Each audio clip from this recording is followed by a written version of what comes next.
الحمد لله وحده والصلاة والسلام على من لا نبي بعده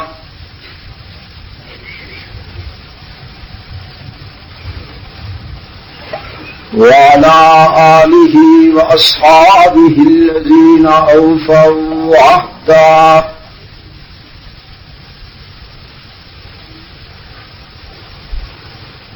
الذين هم مفاتيح الرحمة ومصابيح الغرر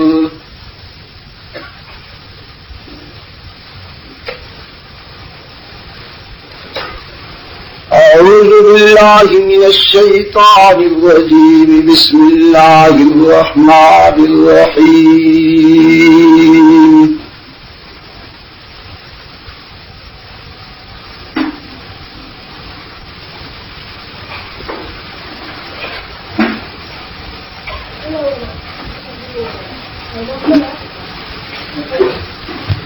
إن الله عنده علم الساعة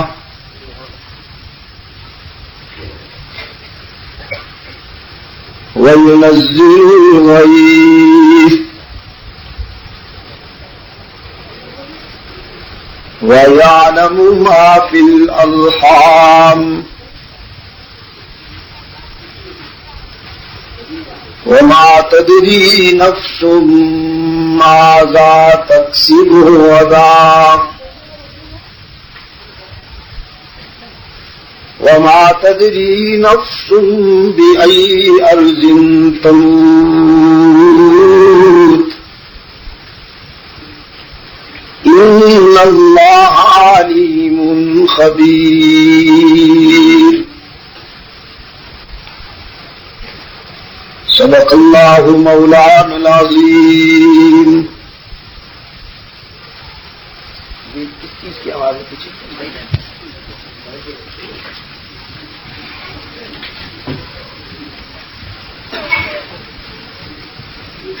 وعن معاوية بن أبي سفيان رضي الله تعالى عنهما قال قال رسول الله صلى الله عليه وسلم من يرد الله به خيرا يفقهه في الدين وصدق رسوله النبي الأمي الكريم ونحن على ذلك من الشاهدين والشاكرين والحمد لله رب العالمين. خدا در انتظار حمد مانیست محمد چشم برائے سنانیست محمد حامد حمد خدا بس خدا مدح آفرین مصطفیٰ بس محمد از تو میخواهم خدا را خدایا از تو حب مصطفیٰ را اللهم صل على سيدنا محمد النبي الأمي وعلى آله وأصحابه كما صليت على إبراهيم وعلى آل إبراهيم إنك حميد مجيد.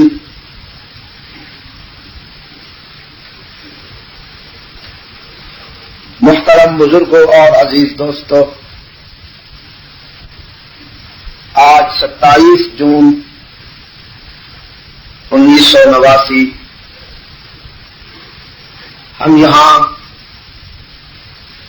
مہاندری کاہان کے مضافات میں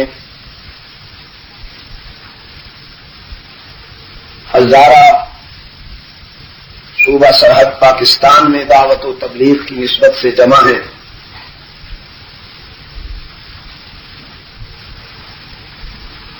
آج کی اس ملاقات میں ہماری گفتگو کی بنیاد کتاب اللہ کا وہ حصہ ہے جس کی تلاوت کی سعادت میں نے ابھی آپ کے سامنے حاصل کی. قرآن کریم ہماری تمام جلی خفی روحانی جسمانی بیماریوں کا علاج ہے.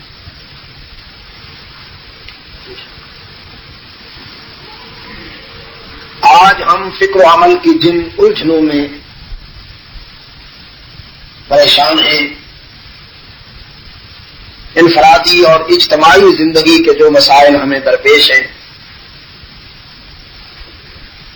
اس کی وجہ صرف ایک ہے کہ قرآن کریم کو سمجھا نہیں گیا اور قرآن کریم سے ہم عملی زندگی میں ابھی تک وابستہ نہیں ہوئے. حق تعالی نے فرمایا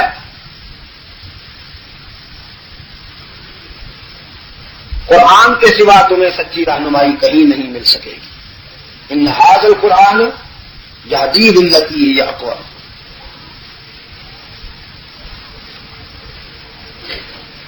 بیدار راستہ، سیدھا راستہ صرف قرآن کریم ہی دکھاتا ہے.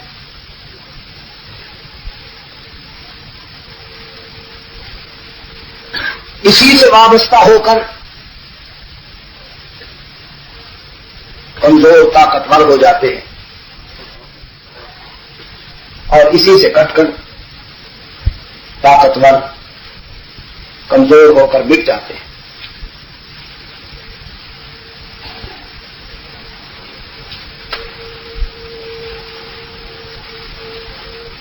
بات ظرف کی ہے دوستو.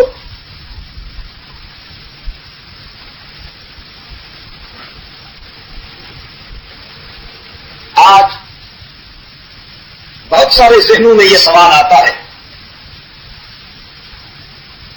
قرآن ہمارے گھروں میں موجود ہے، ہم اسے پڑھتے بھی ہیں،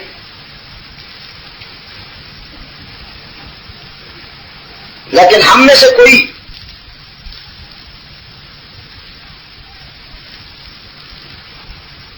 وہ عظمتیں کیوں نہیں حاصل کر پاتا جو قرون اولیٰ کے مسلمانوں نے حاصل کی؟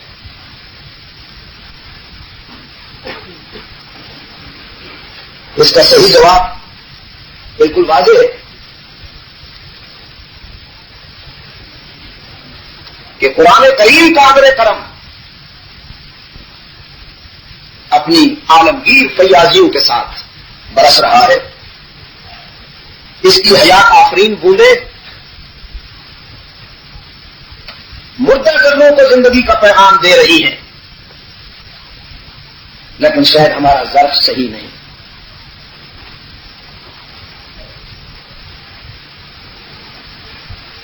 بارش کا وہی قطرہ جو سیپ کے منہ میں جائے تو موتی بنتا ہے، لیکن سانپ کے منہ میں جائے تو زہر بنتا ہے. وہی قطرہ وہاں موتی بن جاتا ہے، یہاں زہر بن جاتا ہے. بارش صحت مند زمین پہ برسے تو پھول اگتے ہیں، گلشن مہکتے ہیں، لیکن کوڑے کے ڈھیر پہ برسے تو بدبو اٹھتی ہے.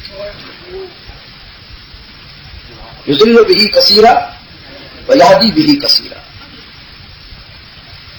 قرآن کریم کو بھی ابو جہل سنتا ہے تو زندیق بنتا ہے، اور ابو بکر سنتا ہے.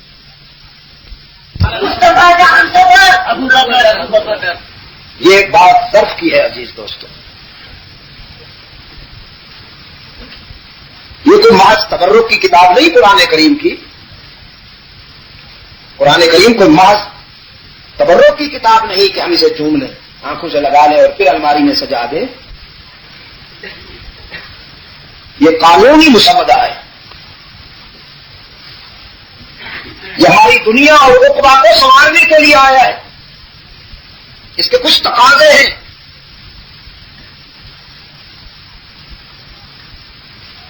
قرآن کریم وہ کتاب زندہ ہے، دنیا کی وہ سپر پاور ہے کہ اس کو اپنا کر ان کے شہبیر بن جاتے ہیں. قرآن سے قریب ہو کر ذرے صحرا بن جاتے ہیں اور قطرے سمندر بن جاتے ہیں. قرآن کریم نے بکریوں کے چرانے والوں کو وارث تخت و تاج کر دیا. جو بکھرے ہوئے تھے انہیں جوڑ دیا. جو ایک دوسرے کے خون کے پیاسے تھے وہ ایک دوسرے پر جان دینے والے نظر آئے. جن کی پستیاں عبرتناک تھیں ان کی بلندی قابل رشک نظر آئی.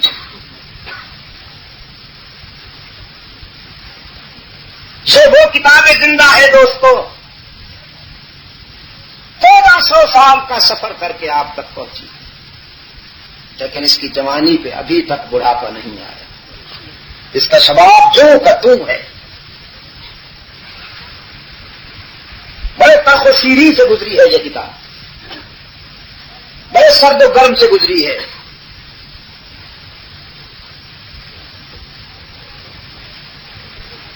لیکن اس کا کوئی پارا، کوئی منزل، کوئی پاؤ، کوئی رکوع، کوئی آیت، کوئی جملہ، کوئی لفظ، کوئی حرف ابھی تک تبدیل نہیں کیا جا سکا.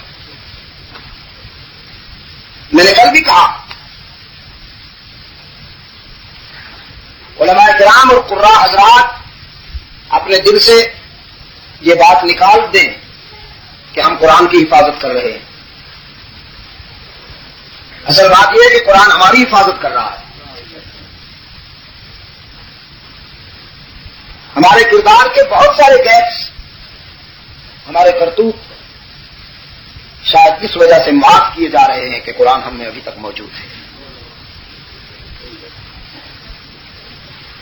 اسے سمجھنے کے لیے اس کے قریب آئیے، اس سے باتیں کیجیے. یہ آپ سے باتیں کرے گا انشاءاللہ. کبھی آپ نے قرآن کریم سے باتیں کی؟ کیوں آندھی والا کی کبھی آپ نے قرآن کریم سے باتیں نہیں نہ کی؟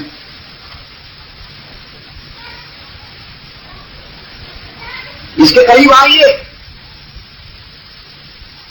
آپ جو ہی اس کے پاس آئیں گے یہ دعویٰ کرے گا ذالک الکتاب لا ریب فیہ، ذالک الکتاب لا ریب فیہ. یہی تو وہ بیدار کتاب ہے جس کی سچائی اور جس کی حقانیت میں رائی کے برابر بھی شک کی کوئی گنجائش نہیں. آپ اس سے پوچھئے نام کیا ہے آپ کا، یہ خود جواب دے گا بل ہوا قرآن مجید.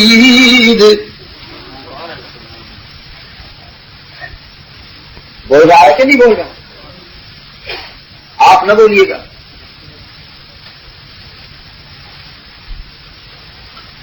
آپ اس سے پوچھئے کہاں سے آئے ہو، نعرہ تکبیر. نارو سے بچیے. نارو نے آپ کو کہیں کا نہ چھوڑا. بہت سنجیدگی سے میری بات سنیے. اب یہ نعرہ بازی سیاست کے بازار کی جنس ہو کے رہ گئی ہے. I don't like it. مجھے بالکل پسند نہیں ہے یہ. میرا بس چلے تو ایک بھی نعرہ نہ لگانے دو کسی کو. سنجیدہ بن جاؤ، منزل کی طرف توجہ دو اور کام کرو.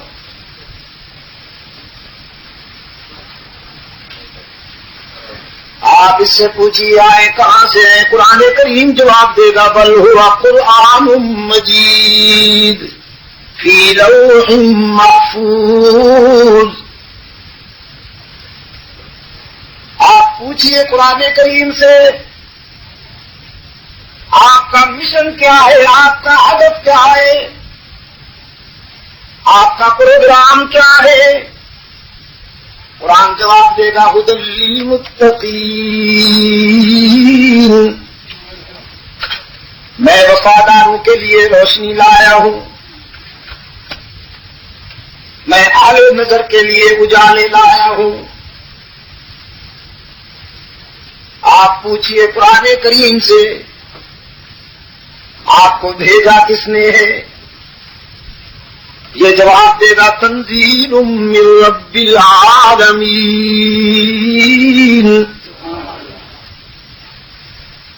آپ پوچھئے قرآن کریم سے آپ کو لانے والا کون ہے؟ یہ جواب دے گا نزل بہ الروح الامین. آپ اس سے پوچھئے آپ آئے کس کے پاس ہیں؟ یہ جواب دے گا نزل علی محمد وہو الحق. میں حق و صداقت کے عالمی نشان محمد عربی صلی اللہ علیہ وسلم کے پاس آیا ہوں. رحمت عالم کے قلب اطہر پہ اتارا گیا ہوں. آپ قرآن کریم سے پوچھئے کس موسم میں آئے ہیں؟ آپ کی آمد کا سیزن کیا ہے؟ قرآن جواب دے گا شہر رمضان الذی انزل فیہ القرآن.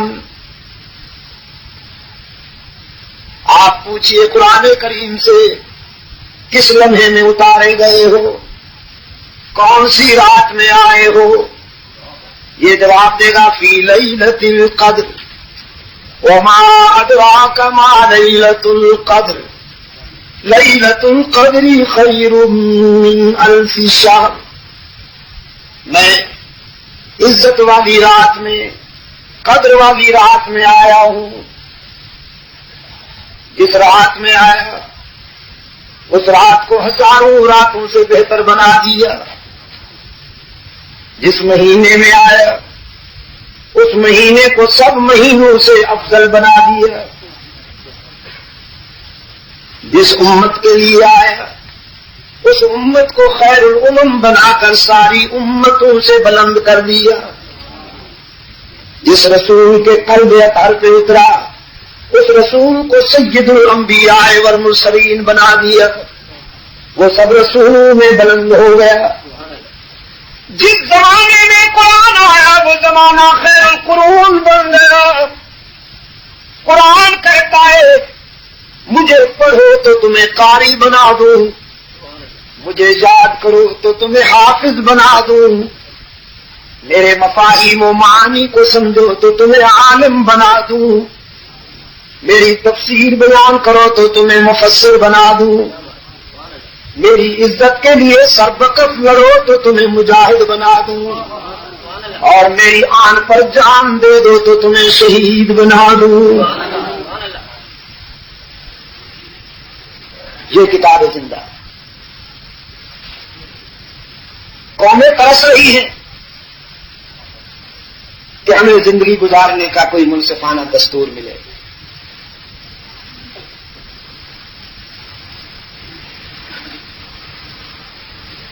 ہزارہ والوں, یہ انسان کی کچھ فطرت ہے سائیکولوجیکل پوائنٹ آف ویو سے کہ یہ اپنے گھر کی نعمتوں کی زیادہ قدر نہیں کرتا. اس کو دور کے پہاڑ بڑے سہانے نظر آتے ہیں. یہاں کا نوجوان یورپ کی تقلید کرتا ہے. یورپ نے داڑھی مڈوائی تھی تو انہوں نے بھی مڈا ڈالی, پھر اس نے چھوڑ دی تو یہ بھی ہیپی بن گئے. وہ نشے میں رہتا ہے, ناخن تراشنے کی فرصت نہیں ملتی, شیو کرنے کی فرصت نہیں ملتی اس کو, انہوں نے بھی ویسا بننا پسند کر دیا, جانور ہو گئے. لیکن میں نے یورپ میں جا کے دیکھا ہے, آج یورپ کا انسان فکر و نظر کے ایسے صحرا میں الجھا ہوا نظر آتا ہے جس کی کوئی منزل نہیں.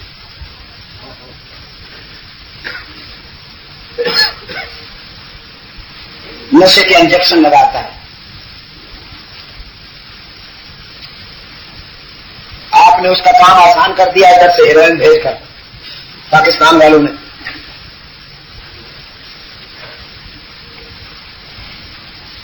ہے تو بہت بری بات ظاہر ہے،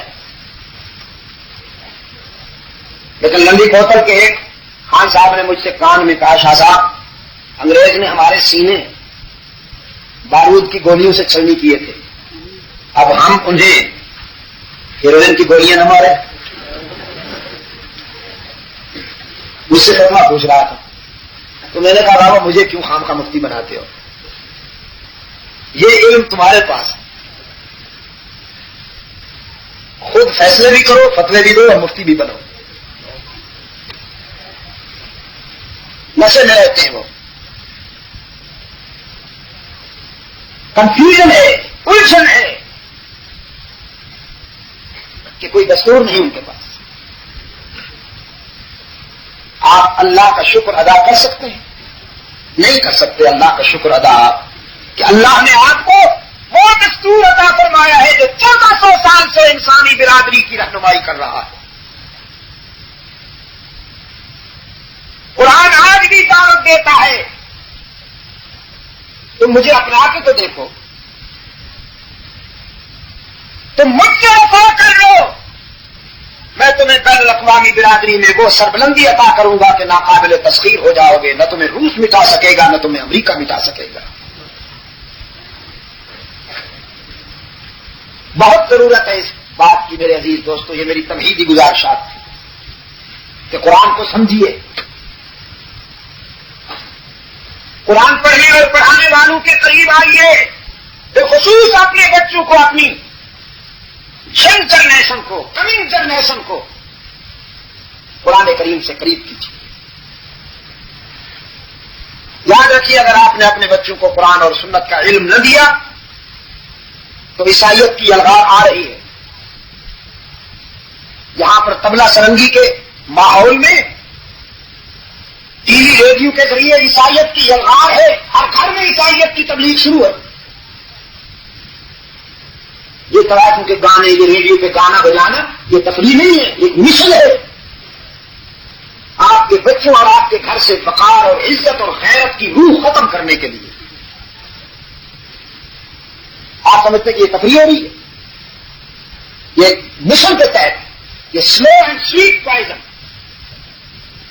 سلو اینڈ سویٹ پوائزن، میٹھا اور آہستہ آہستہ چلنے والا زہر انہوں نے آپ کے گھروں میں پھیلا دیا ہے. اس کا علاج یہ ہے، اس کا سدبھاؤ اسی سے ہوگا کہ آپ قرآن کریم کو سمجھیں اور اپنے بچوں کو اس قوت سے لیس کریں، قرآن کریم کی قوت سے. جگہ جگہ قرآنی تعلیم کے ادارے قائم کرو.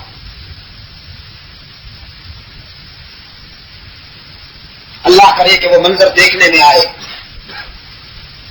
کہ مجھے ان پہاڑوں کے ہر آبادی میں قرآن کریم کی تعلیم کا ایک عظیم ادارہ نظر آئے.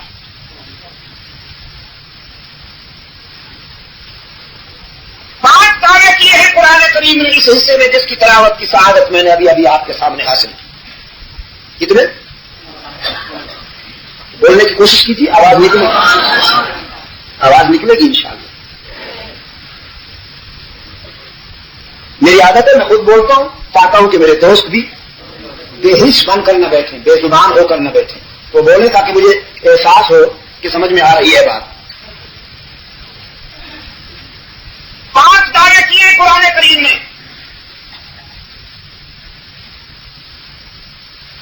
پہلا دعویٰ فرمایا ان اللہ عنده علم الساعة. دوسرا دعویٰ وَيُنَزِّلُ الْغَيْثَ.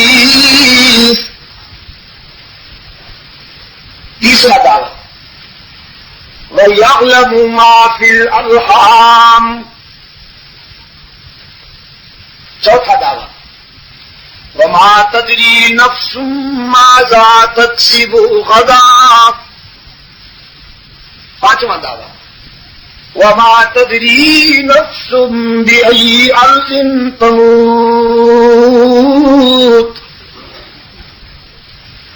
تتمہ تکملہ ان اللہ علیم خبیر. قیامت کس گھڑی واقع ہوگی اس کا علم اللہ کے سوا کسی کو نہیں.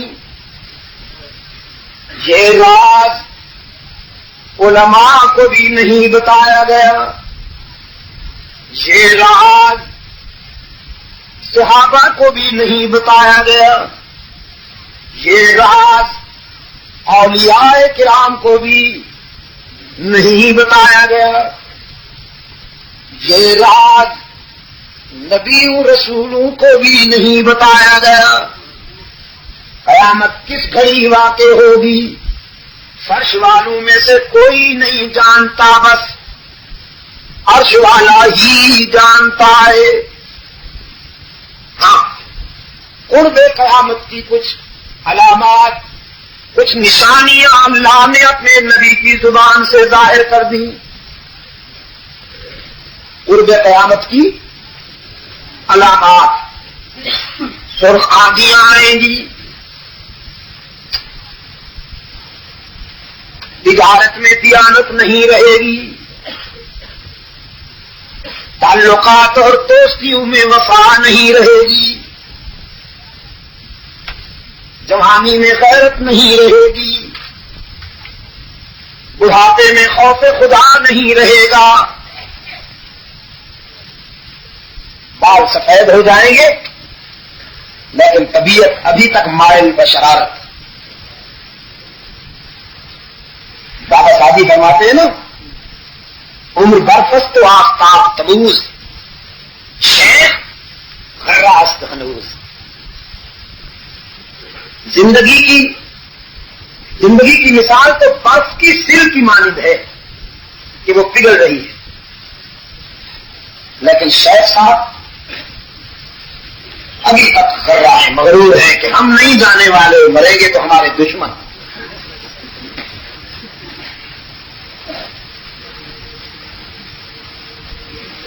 دوستیوں میں وفا نہیں رہے گی، جوانی میں غیرت اور بڑھاپے میں خوف خدا نہیں رہے گا، عورت میں حیا نہیں رہے گی. یہ قرب قیامت کی علامات. زلزلے آئیں گے، آ رہے کہ نہیں؟ زمین اولاد آدم کے کردار اور چونچلے دیکھ کر زمین کانپ کانپ کر کبھی کبھی اشارے کرے گی کہ اب تم ناقابل برداشت ہوتے جا رہے ہو.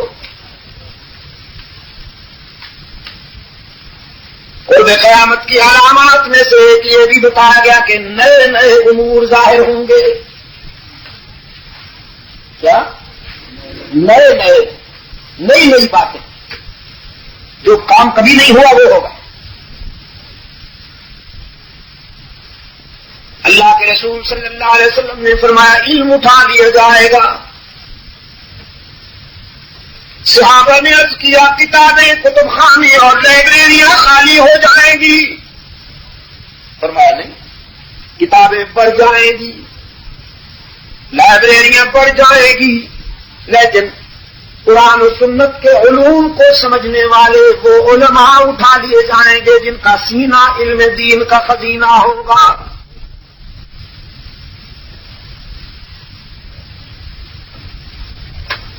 شاہ انور کاشمیری رحمت اللہ تعالی علیہ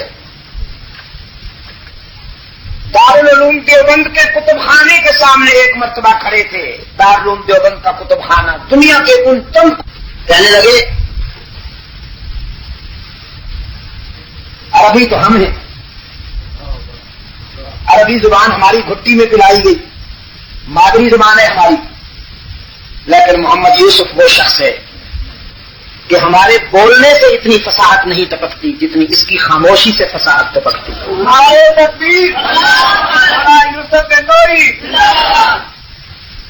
علماء کا اٹھ جانا اصل میں علم کا اٹھ جانا. یہ مسند علم کے وہ تاجدار تھے کہ جن کے سامنے سکندری جھکتی تھی. آج آثار قیامت ہیں. کوئی مولوی کسی فاسق کے ہاتھوں میں استعمال ہو رہا ہے، کوئی مولوی کسی فاجر کے ہاتھوں میں استعمال ہو رہا ہے. منافقین پیسے اور دولت کے بل بوتے پر مولویوں کو استعمال کر رہے ہیں اور اپنی حمایت میں ان سے فتوے لے رہے ہیں، اور اس دور میں فتوے بازار کی جنس ہو کے رہ گئے، کوئی اثر نہیں۔ میرے عزیز دوست،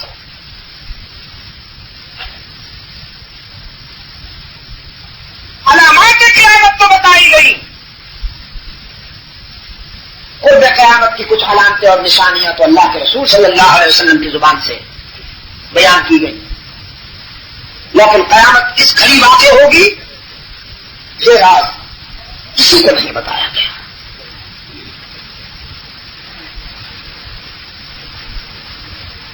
فَلَا وَيُنَزِّلُ الْغَيْثَ،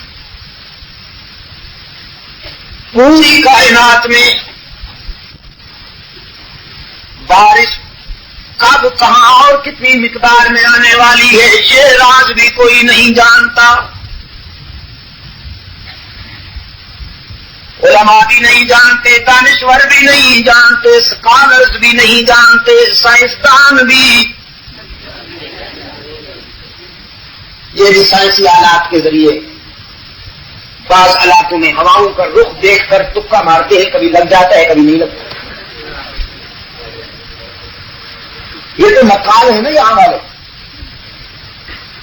میں نے تو انگلینڈ میں جو ان کے بھی استاد ہیں جزاک اللہ، میں نے ان کی بے بسی دیکھی، بی بی سی سے موسم کا حال بیان ہوتا تھا کہ مڈ لینڈ میں سن لائٹس ہوں گی اور لنکا شائر میں بارش پڑے گی، لنکا شائر میں سورج چمکتا تھا اور مڈ لینڈ میں بارش ہوتی تھی، آنکھوں سے دیکھا میں۔ جب بارش ہوا کرتی ہے سرکار دو عالم صلی اللہ علیہ وسلم کی زبان پر حمد اور تسبیح کے زمزمے جاری ہو جاتے تھے۔ اللہ کے رسول صلی اللہ علیہ وسلم نے فرمایا جب بارش ہو تو اسے زیادہ یاد کیا کرو، اللہ کی زیادہ تسبیح اور ذکر کیا کرو، اس لیے کہ زمین پر برسنے والا بارش کا ہر حق اللہ کے علم کا برہان بن کے اترتا ہے۔ وَيَعْلَمُ مَا فِي الْأَرْحَامِ، ساری کائنات کی حاملہ عورتوں کے پیٹ میں پلنے والے بچوں کے مستقبل کو بھی اللہ کے سوا کوئی نہیں جانتا۔ ماں کے پیٹ میں پلنے والے بچے کو فیوچر میں مستقبل میں کن حالات سے گزرنا ہے اللہ کے سوا کوئی نہیں جانتا۔ پیدا ہو کر یہ بچہ عالم بنے گا کہ ان پڑھ، امیر ہوگا کہ فقیر، ظالم ہوگا کہ عادل، وفادار ہوگا کہ غدار، مجاور بنے گا کہ مجاہد، یکجائی ہوگا کہ ہرجائی، حلوائی بنے گا کہ شہدائی، آستانہ پرست بنے گا کہ خدا پرست، تعویذ فروش بنے گا یا سرفروش، کون جانتا ہے؟ اللہ ہی۔ کینیڈا میں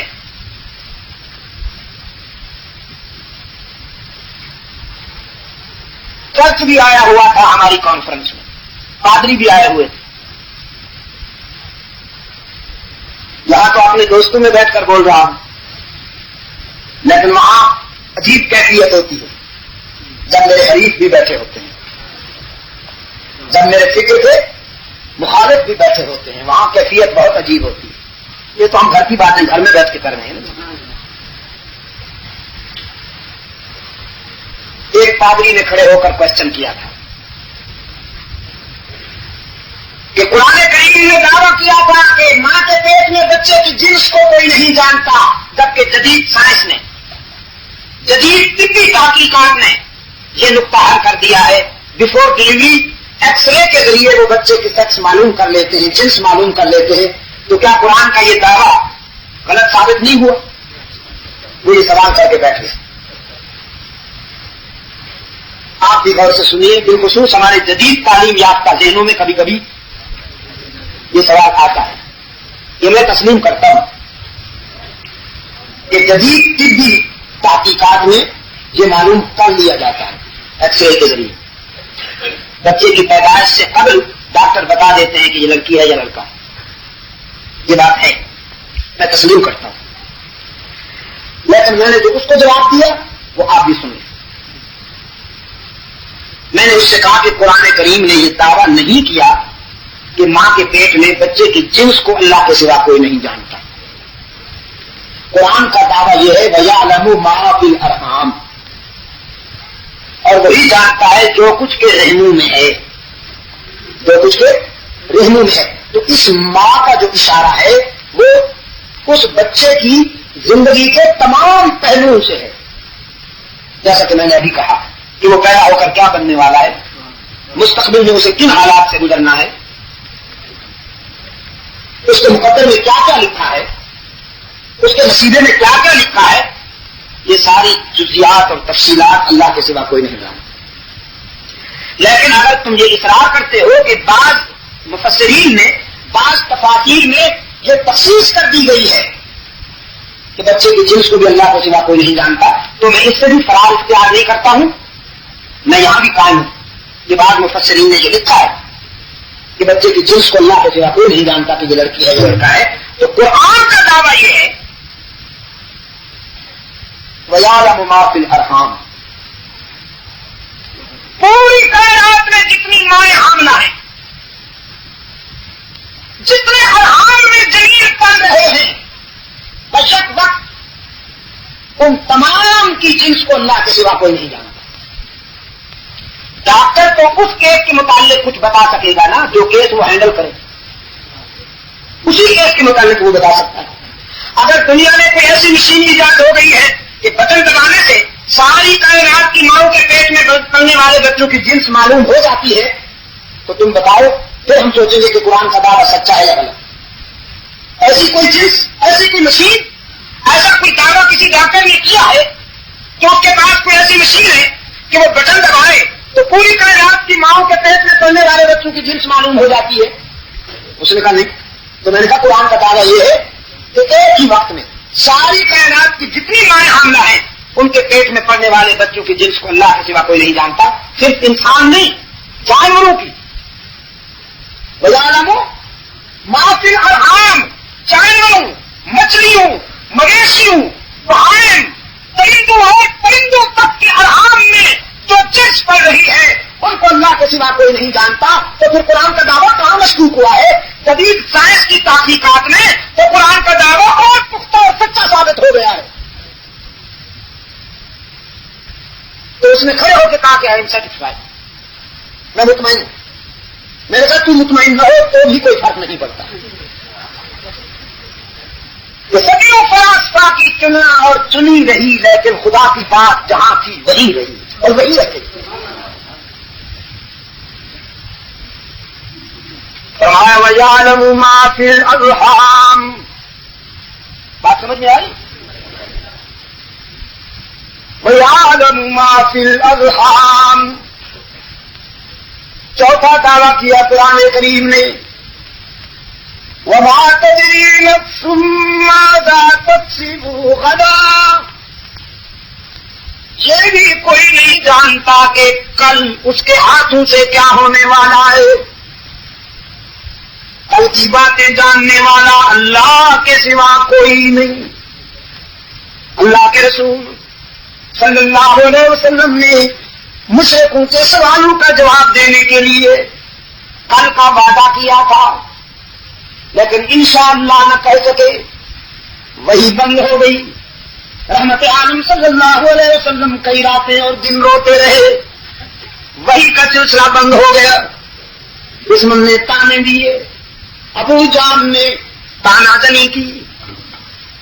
اب تعالیٰ کی طرف سے سوالوں کا جواب بھی آیا، لیکن یہ قانون بھی بتایا گیا لا تقولن لشيء إني فاعل ذلك غدا إلا أن يشاء الله. میرے پیغمبر آج کے بعد آنے والے زمانہ سے متعلق، آنے والی کل سے متعلق کبھی یہ نہ کہا کیجیے کہ میں یہ کام کروں گا یا میں یہ بات بتاؤں گا، مگر یہ ضرور کہا کیجیے کہ میرے اللہ نے چاہا تو یہ بات کہوں گا یا یہ کام کروں گا، اس لیے کہ کل کیا ہونے والا ہے فرش والوں میں سے کوئی نہیں جانتا، فرش والا ہی جانتا ہے۔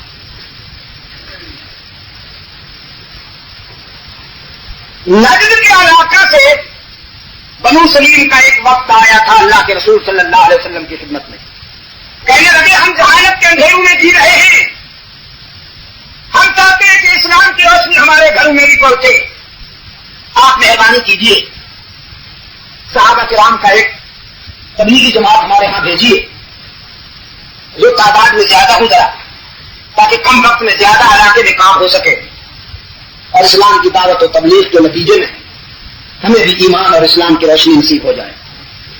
یہ جھوٹ بول رہے تھے، دھوکہ دے رہے تھے، اصل میں ان کا پروگرام یہ تھا، پلان یہ تھا کہ صحابہ کو دھوکے سے بلا لو پھر انہیں قتل کر دو، جب رضاکار قتل ہو جائیں گے تو لیڈر کیسے چلے گا۔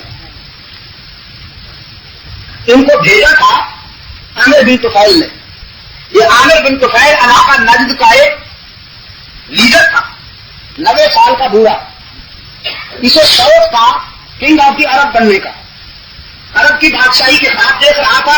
رحمت اللہ علیہ صلی اللہ علیہ وسلم کی تشریف آوری نے اور حضور کی بعثت نے اس کی امیدوں پہ پانی پھیر دیا۔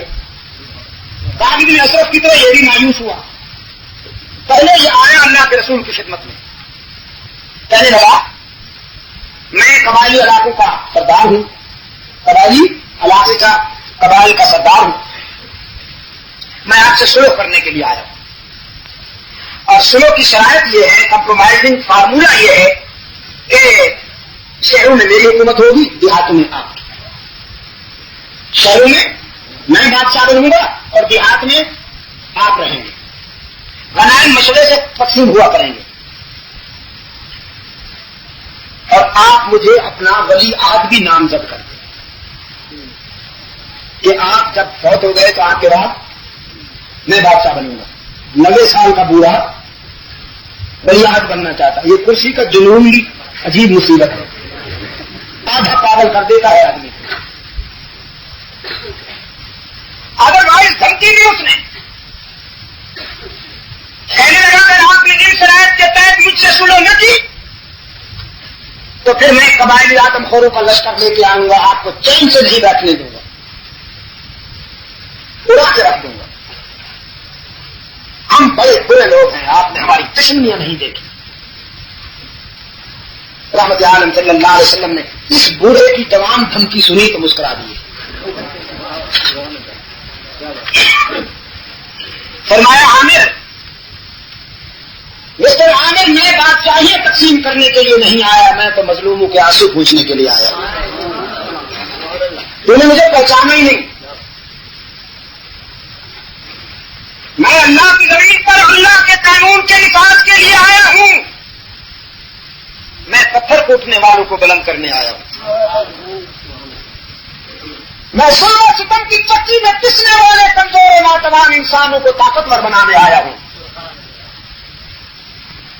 میں وقت فرعونوں کو پیغمبر زمین کرنے آیا ہوں اور حبشہ کے سیاہ بلالوں کو جنت کا وارث بنانے آیا ہوں۔ رہی تیری دھمکی تو مسٹر جاؤ اپنا شوق پورا کرو، فقد مان تکا، جو کر سکتے ہو کر لو، میں اپنے مشن پہ چلوں گا۔ یہ بڑبڑاتا ہوا دھمکیاں دیتا ہوا چلا گیا۔ کچھ وقفے کے بعد اس نے یہ پلان بنایا کہ لیڈر چلتا ہے رضاکاروں کے بلبوتے پر، ہم صحابہ کو بلا کر قتل کر دیں گے تو پھر دیکھیں گے محمد کیسے چلتے ہیں صلی اللہ علیہ وسلم۔ اس نے یہ وقت بھیجا تھا اور اس پروگرام کے تحت انہوں نے ڈیمانڈ کی، انسان کی ہدایت میں بے قرار رحمت للعالمین صلی اللہ علیہ وسلم نے بنو سلیم کے قبائل میں دعوت و تبلیغ کے مشن پر 70 صحابہ کی ایک تبلیغی جماعت تشکیل دی۔ اسلام میں اتنی بڑی تعداد میں باضابطہ طور پر تشکیل پانے والی یہ پہلی تبلیغی جماعت تھی جسے خود سرور کائنات صلی اللہ علیہ وسلم نے تشکیل دیا. اور یہ 70 افراد اس دور کی میں بات کر رہا ہوں جب مسلمانوں کی تعداد نہ لاکھوں تھی نہ کروڑوں تھی نہ اربوں. آج تو مسلمان کتنے ہیں؟ 1 ارب 20 کروڑ. اور میں اس وقت کی بات کر رہا ہوں جب مسلمان پوریوں پہ گنے جا سکتے تھے. ان موجود چند افراد میں سے 70 افراد کا انتخاب بہت بڑی بات ہے. اور یہ چنے ہوئے منتخب. حضرت انس بن مالک رضی اللہ تعالی عنہ نے ان کی تعریف کی ہے. فرماتے ہیں یہ قرآن کے قاری تھے, حضور کے خدام خاص تھے, اور ایسے بعض امیر تھے کہ کانوا یختطبون بالنہار ویصلون باللیل. کسب معاش کے لیے, بچوں کو دال روٹی مہیا کرنے کے لیے دن کو لکڑیاں چنتے تھے, محنت کرتے تھے, اور رات کو عابد بن کر جب مصلے پہ کھڑے ہوتے تھے تو اللہ کے فرشتے ان کے سجدوں پہ رشک کرتے تھے. کانوا یختطبون بالنہار ویصلون باللیل. ان میں سے 3 حضرات کو اللہ کے رسول صلی اللہ علیہ وسلم نے حضرت حرام بن ملحان رضی اللہ تعالی عنہ کی قیادت میں,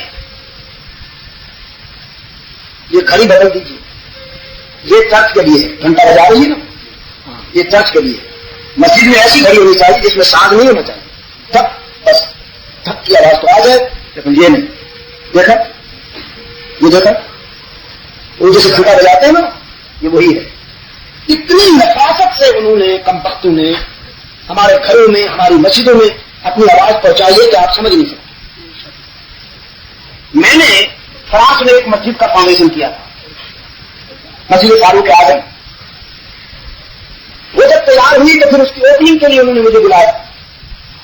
میں جب گیا وہاں اوپننگ کے لیے, اتفاق سے میں ایک کونے میں جب نماز پڑھ رہا تھا مسجد کے, تو اس کی جو تھی کارپیٹس, وہ تعلیم, اس کا کونا ذرا یوں مڑا ہوا تھا. مجھے شک ہوا, میں نے ذرا اٹھا کے دیکھا تو اس کے نیچے خنزیر کی تصویر تھی. لیکن اتنی فضام تھی, اتنی غیر نمایاں تھی کہ عام آدمی اس کو سمجھ نہیں سکتا تھا. عام آدمی اس کو سمجھ, کتنی لفاظت کے ساتھ انہوں نے وہ بنائی تھی, کم نظر آنے والی. اس کی پٹ خنزیر تھی. اب جو میں نے اس کو اٹھایا تو سب پوری کارپیٹس اسی فرم کی بنی ہوئی تھی. میں نے ان کو جب متوجہ کیا تو ساروں قطار رو دیے وہ بیچارے. کہنے لگے ہم نے اس کارپیٹس پر لاکھوں فراق خرچ کیے, لاکھوں فراق خرچ کیے. انہوں نے ہم سے یہ انتقام لیا سالوں میں, اسے فوراً نکالا, اسی وقت نکالا. تو آپ تو اس کو چمکتا ہوا دیکھ کر لے آئے ہیں کہ گولڈن کلر ہے, اس کا بڑی چمک رہی ہے. ہاں یہ سانپ ہے, اس کو فوراً نکال دیجیے. اور وہ گھڑی لائیے جس میں ساز نہ ہو اور اس میں گھنٹہ نہ بجے چرچ والا. جی میں کیا کرواتا ہوں. حرام بن ملحان رضی اللہ تعالیٰ عنہ کی قیادت میں 3 رکنی صفات کی وقت اللہ کے رسول نے بھیجا عامر بن طفیل کے نام خط دے کر کہ تم جاؤ اس کو میرا خط پہنچاؤ, وہ جو جواب دے واپس لاؤ. یہ 3 رکنی صفاتی مشن اپنی منزل کی طرف روانہ ہوا, اور وہ 70 مبلغین اسلام کا قافلہ اپنی منزل کی طرف روانہ ہوا. حرام بن ملحان رضی اللہ تعالیٰ عنہ جب عامر بن طفیل کی بستی کے قریب آئے تو بستی کے باہر کھڑے ہو کر اپنے 2 ساتھیوں سے فرمایا, عامر بڑا آدم خور اور وحشی انسان ہے, مجھے اس سے خیر کی توقع نہیں ہے. شاید وہ رسول اللہ کا خط پڑھ کر مستعد ہو جائے اور تلوار میام سے نکال لے اور مجھے قتل کر ڈالے. تو میں اکیلا جاتا ہوں, تم یہاں رہو جنگل میں. اگر میں قتل ہو گیا تو تم واپس جا کر اپنے قائد کو صورتحال کو بتا سکو گے. ساتھیوں کو بچایا, موت کا سامنا کرنے کے لیے خود آگے بڑھے. یہ اس دور کی قیادت تھی, یہ اس دور کی عمارت تھی کہ رضاکاروں کو بچایا جاتا تھا, امیر موت کا سامنا کرنے کے لیے خود آگے بڑھتا تھا. اور اب لیڈر کہتا ہے رضاکاروں سے تم روڈ پہ نعرے لگاؤ, خود کو اچھلو, اور وہ ڈرائنگ روم میں بیٹھ کے صدار سبق کرتا ہے. وہ قیادت تھی, یہ منافقت ہے. وہ قیادت تھی, یہ مناسبت ہے. کارکن نئے گولیوں کا سامنا کرے اور لیڈر صاحب سدا بہار. تو کارکنوں اب تم بھی ذرا ہوشیار ہو جاؤ. عامر بن طفیل کے دربار میں حرام بن ملحان پہنچا سفیر رسول کی حیثیت. دیکھا عامر کا دربار سجا ہوا ہے. قبائلی جاہل میزے پانی لے کر قطار اندر قطار کھڑے ہیں. بہت بڑے تخت پہ عامر بیٹھا ہے اور جو بھی آتا ہے وہ سر جھکا کے آتا ہے. دربار میں جو بھی آتا ہے سر جھکا کے آتا ہے. لیکن رسول اللہ کا شاگرد محمد عربی کا تیار کردہ رضاکار وہ غیر اللہ کے آگے سر کیوں جھکا ہے؟ حرام بن ملحان آئے تو سر اونچا کر دیا ہے. خط نکال کر عامر کی طرف بڑھایا کہ مسٹر یہ خط آیا ہوں اللہ کے رسول کا, اس کا مطالعہ کرو اور جواب دو. عامر بن طفیل نے کہا ہو عرب اجنبی تم میرے دربار میں سر اونچا کر کے آئے ہو, تم نے تعظیمی سجدہ نہیں کیا اور تم جانتے نہیں ہو اس دربار میں جو سر اونچا ہو کے آئے وہ سر قلم ہو جاتا ہے, ہم وہ سر کاٹ دیا کرتے ہیں. حرام بن ملحان رضی اللہ تعالیٰ عنہ نے جواب دیا عامر ہوتے تھے ہم بھی کبھی ایسے, ہوتے تھے ہم بھی کبھی ایسے. یہ بول و براز کے مجسموں کے آگے ہمارا سر جھکتا تھا, ہمارا سر فٹ بال ہوتا تھا, کبھی ادھر کبھی ادھر. اللہ نے ہمیں ایسا استاد عطا فرمایا, اللہ نے ہمیں ایسا معلم عطا فرمایا کہ جس کی تعلیمات نے ہمیں جبین کی عاجزیوں کے لیے اصل مرکز بتا دیا. اب یہ سر اس کی امانت ہے, یہ میرا نہیں کہ جہاں چاہوں جھکا دوں, یہ اللہ کی امانت ہے. تو اس قابل کہا ہے کہ میں تیرے آگے سر جھکاؤں. خط پر جواب دے, زیادہ نخرے کی کوئی ضرورت نہیں اور تقریر کی کوئی ضرورت نہیں. وہ دینا کچھ ایسے بھی اور اکبر کے دربار میں بڑے بڑے ملا سر جھکاتے تھے. خرید لیا تھا اس نے بھی ابھی چپا پوشو کو. دین اکبری بن رہا تھا نا, اپنے درباری ملاؤں سے پوچھتا تھا میرا خیال یہ ہے کہ ہندو کے گھر میں مسلمان لڑکی بیوی بن کر جا سکتی ہے. پھر پوچھتا تھا چپا پوشو سے, خریدے ہوئے ملا کہتے تھے بے شک جا سکتی ہے سر. وہ کہتا میرا خیال یہ ہے کہ مندر اور مسجد میں کوئی خاص فرق نہیں ہے, وہ عام کو پوچھتے ہیں مہمان کو پوچھتے ہیں, مفہوم ایک ہے. کیا خیال ہے علامہ صاحب؟ یہ فکر ہوئے ملا کہتے بے شک سر کوئی فرق نہیں ہے مندر میں اور مسجد میں. ہاں وہ کہتا تھا دودھ میں اور شراب میں کوئی خاص فرق نہیں ہے, وہ بھی اللہ کا بنایا ہوا ہے, وہ بھی اللہ کا بنایا ہوا ہے. اگر اتنی حرام چیز تھی تو بنایا کیوں مولوی صاحب؟ یہ کہتی ہے بے شک جنت میں بھی شراب طہورا ملے گی, پیجیے. اب یہ کوئی پوچھنے والا نہیں تھا کہ اگر اللہ کی بنائی ہوئی ہر چیز کو پینا ہے تو پھر شراب بھی پیتے ہو تو پیشاب بھی نوش کیجیے نا. یہ کون بتایا؟ سلام کا سلسلہ ختم ہو گیا پاک بڑی دربار میں. وہ کہتا تھا میرا خیال یہ ہے کہ ذل اللہ ہونے کی حیثیت جی بادشاہ ہونے کی حیثیت سے میری تعظیم کی جائے اور میرے سامنے سر جھکایا جائے. بکے ہوئے ملاؤں نے کہا بے شک پہلے ہم جھکیں گے پھر عوام جھکے گی. اکبر کے دربار میں آتے تھے تو السلام علیکم نہیں کہتے تھے, لمبے لمبے چبے موٹے موٹے پکڑ, ہاتھ میں بڑے بڑے دانوں والی چمکتی ہوئی تسبیحاں, چہرے اتنے بڑے پتیلے جتنے. مال جو کھاتے تھے کم بات, مال کھائیں گے تو چہرے تو چمکیں گے. آتے تھے یوں اور اکبر کے سامنے کہتے تھے اللہ ہو اکبر, اللہ ہو اکبر. عرش پہ اللہ ہے, فرش پہ اکبر ہے, باقی اللہ اللہ ہے, خیر اللہ ہے. اور اس کے غرور اور اس کی فرعونیت کو عروج ملتا ہے. پتہ ہے اس اندھیری رات میں ایک جگنو روشن ہوا, اس اندھیری رات میں ایک جگنو روشن ہوا. شیخ احمد صاحبی مجدد الفسانی رحمۃ اللہ تعالی علیہ, اس نے اکبر کی آنکھوں میں آنکھیں ڈال کے کہا قول و براز کا مجسمہ, غلاظت کی بوری اور بدبو کا ٹینک, تو اس قابل کہاں ہے کہ تیرے آگے سر جھکاؤں. خرید سکتا ہے جتنے مولویوں کو خرید لے, لیکن شیخ احمد تیرے آگے نہیں جھکے گا. یہ سر اللہ کے آگے جھکنے کا آدمی.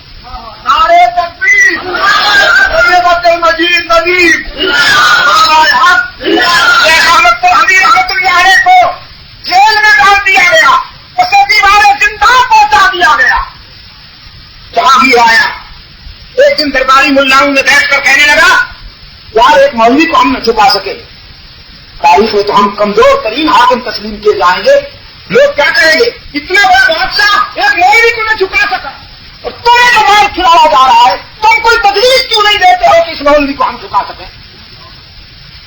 ڈر گئے، توج پہ ہاتھ پھیرتے ہوئے جی سر کوشش کرتے ہیں جی، کوئی دین میں ایسی گنجائش نکالتے ہیں جی،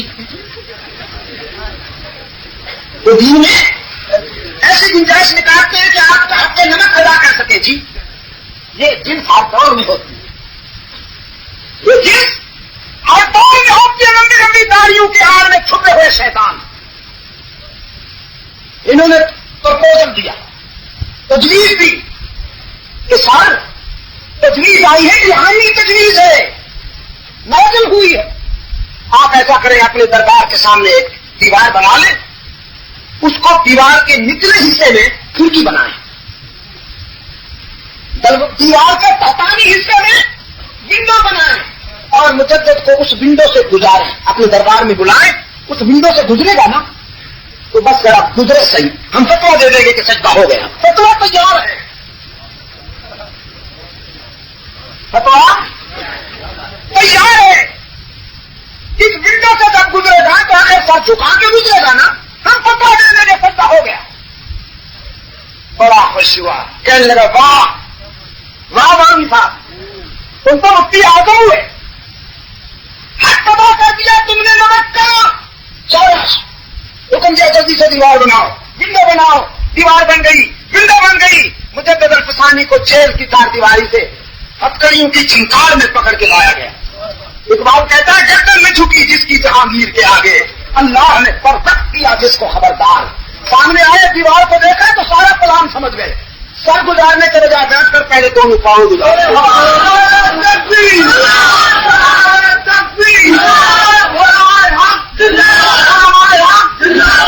سید عبد المجید نبی دونوں پاؤں گزار کر سر نکال کے کھڑا ہو گیا، اور بادشاہ کی آنکھوں میں آنکھیں ڈال کے کہا مستر تو اس قابل کہاں ہے کہ تیرے آگے یہ سر چکے، تو اس قابل ہے کہ اس آئینے میں اپنی تصویر، یہ میری نرسری ہے، یہ میرے عزیز نوجوان، میں جانتا ہوں تم نے قرآن کا علم حاصل نہیں کیا، میں جانتا ہوں تم نے ابھی تک حدیث رسول کا علم حاصل نہیں کیا، لیکن تمہارے سینے میں ایک مفتی بیٹھا ہے، تمہارے سینے میں ایک جج بیٹھا ہے، اس جج سے پوچھ کر مجھے بتاؤ سر کس کے آگے جھکنا چاہیے، یا چادروں میں سجی ہوئی قبر کے آگے؟ مجاور تو کہتا ہے نا اس کے آگے جھکو، یہ اللہ کا پیارا ہے، اللہ کا پیارا ہے، یہاں جھکو، یہ تعظیم ہے، حالانکہ یہ تقسیم ہے، اللہ کے پیاروں کے آگے ان کی قبروں پر سر جھکانا تعظیم ہے یا؟ اگر یہ تعظیم ہوتی تو صحابہ حضور کے آگے سر جھکاتے، رحمت للعالمین سے تو بڑا کوئی نہیں، اس آسمان کے نیچے اور زمین کے اوپر رحمت للعالمین صلی اللہ علیہ وسلم سے بڑا کوئی نہیں، پوتے ہیں ابراہیم کے، کیا کہا میں نے؟ پوتے ہیں ابراہیم کے، لیکن کرسی محمد کی اونچی ہے، بیٹے ہیں آدم علیہ السلام کے، لیکن کرسی محمد عربی کی اونچی ہے۔ مسجد اقصی میں جب انبیاء علیہ السلام کی روحیں منتظر تھی، رحمت آدم آ رہا تھا، ہاں عبداللہ کا یتیم آ رہا تھا، آمنہ کا لال آ رہا تھا، سنا مجدہ جو آدم نے تو خوش ہو کے کہتے ہیں، یہ کوئی آمد تھی، 70,000 فرشتے دائیں، 70,000 فرشتے بائیں، ہزاروں فرشتے آگے، ہزاروں فرشتے پیچھے، براق جنت سے لائی گئی ہے، قدم وہاں رکھتی ہے جہاں نظر پڑتی ہے، لگام روح الامین نے تھام رکھی ہے، عرش اور فرش کو سجایا گیا ہے، محمد کو منگوایا گیا ہے، سنا مجدہ جو آدم نے تو خوش ہو کے کہتے ہیں بندو دیکھو حبیب کبریا آیا، بیٹے ہیں آدم کے لیکن کرسی اونچی، پوتے ہیں ابراہیم کے لیکن کرسی اونچی، وحدت خدا بزرگ، وحدت خدا بزرگ ہونے کے باوجود صحابہ نے رحمت عالم کے آگے سر نہیں جھکایا، حضور کے اشارے پر سر کٹا تو دیا لیکن سر جھکایا نہیں۔ جھکایا کس کے آگے؟ کہ ہو جس نے عبادت کا دھوکہ، مخلوق کی وہ تعظیم نہ کر۔ میرے عزیز نوجوانوں، لکھ دو اسے اپنی نوٹ بک کے پہلے صفحے پر، اسے لکھ دو اپنے ڈرائنگ روم میں۔ ہو جس نے عبادت کا دھوکہ، مخلوق کی وہ تعظیم نہ کر۔ اکبر آبادی نے کہا ہو جس نے عبادت کا دھوکہ، مخلوق کی وہ تعظیم نہ کر۔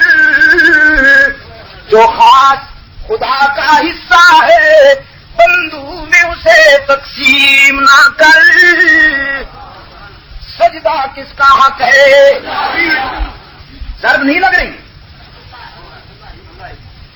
میرے سے آواز آ رہی ہے ابھی تو، میں ضمیر سے چاہتا ہوں آواز، ضرب لگے۔ اور اب چھت پکی ہو گئی ہے مسجد کی، تم کچے ہو گئے۔ میں پچھلی مرتبہ آیا تھا تو چھت کچی تھی، آپ پکے تھے، اب چھت پکی ہو گئی، آپ کچے ہو گئے۔ ضرب لگائیے ہی کی، ایسی ضرب لگے کہ یہ آواز پہاڑوں کی چوٹیوں سے اڑتی پرواز کرتی ہوئی بدعت گڑھ میں بھی پہنچے۔ انسانی جبین کی عاجزیوں کے لیے سچا مسجود کون ہے؟ سجدہ کس کا حق تھا؟ سجدہ کس کا حق ہے؟ سجدہ کس کا حق رہے گا؟ قبروں پر سجدے کی گنجائش ہے۔ جبہ پوش آستانہ پرستوں کو تو میں منوا نہیں سکتا کہ ان کا پروفیشن ہے، ان کا ذریعہ معاش ہے، ان کی آمدنی ہے۔ یہ وہ تو بیٹھے ہوئے ہیں قبروں پر، مت قلندر سب کچھ اندر، دم نہ دھوکہ نہ غم، کمائیں گے احمد کھائیں گے ہم۔ ایسا ایور گرین بزنس ہے، وداؤٹ لاس پروفٹ ہی پروفٹ، جس میں کبھی نقصان کا اندیشہ، نقصان تو اس میں ہوتا ہے جہاں خرچ ہو۔ انہیں قبر بنانے میں کون سا خرچ کیا؟ اب بزرگوں کے دوست بنے پھرتے ہو قبر فروشو، تم نے سپر مارکیٹیں بنا رکھی ہے بزرگوں کی قبریں۔ اور یار کرام سے محبت کا کل سیکھنا ہے تو رسول کے صحابہ سے سیکھنا۔ صحابہ کرام نے روزے بنائے، بھوکی کیوں بند ہو گئی ہے تمہارے؟ بولتے کیوں نہیں؟ صحابہ کرام نے بزرگوں کی قبروں پہ منڈیاں لگائی اور تابے بچھائی۔ صدیق اکبر رضی اللہ تعالیٰ عنہ، فاروق اعظم رضی اللہ تعالیٰ عنہ، عثمان ذو النورین، علی المرتضیٰ، طلحہ بن سلمان، عمرو بن عاص، سعد بن ابی وقاص، خالد بن ولید، حسن حسین، یہ میری حجت ہے، یہ میرے کردار کے لیے، دین کو سمجھنے کے لیے حجت ہے۔ انہوں نے قبر پرستی کی، انہوں نے عرس میلہ کیا۔ اب یہ نکمے نکلا ہے بین الاقوامی یتیم، ہری پگڑی، ہری پیلی پگڑیاں پہن کر، جیسے انڈیا میں نے دیکھا وہاں ہندوؤں کے باپو ہوتے ہیں، ہندوؤں کے باپو ہری پیلی پگڑیوں میں، یہ وہ باپو برادری آئی ہے۔ میں انہیں نہیں منوا سکتا کہ ان کی انتریاں وابستہ ہیں اس سلسلے سے، لیکن آپ کو تو میں منواؤں گا نا انشاءاللہ، اس لیے کہ میں اولیاء کرام کا وارث ہوں، میں اولیاء کرام کے مشن کا وارث ہوں۔ الحمدللہ میں احمد ابن حنبل، ابو حنیفہ، مالک شافعی، سید عبد القادر جیلانی اور مجدد الفسانی اور شاہ ولی اللہ، شاہ عبد العزیز، سید عطا اللہ شاہ بخاری اور سید اسماعیل شہید کے پروگرام کا مبلغ ہوں اور وارث ہوں۔ میں ان کی قبروں کا سجدہ دار نہیں بننے دوں گا۔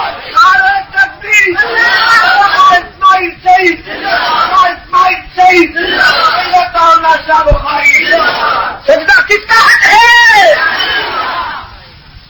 سمجھ میں آ رہی ہے بات کہ نہیں؟ میرے عزیز نوجوانوں، آپ سے پوچھ رہا ہوں، آ رہی ہے نا سمجھ میں بات؟ شریف، یہ جہاں شریف لگ گئے سمجھنا کوئی قیامت آئی. نماز شریف نا،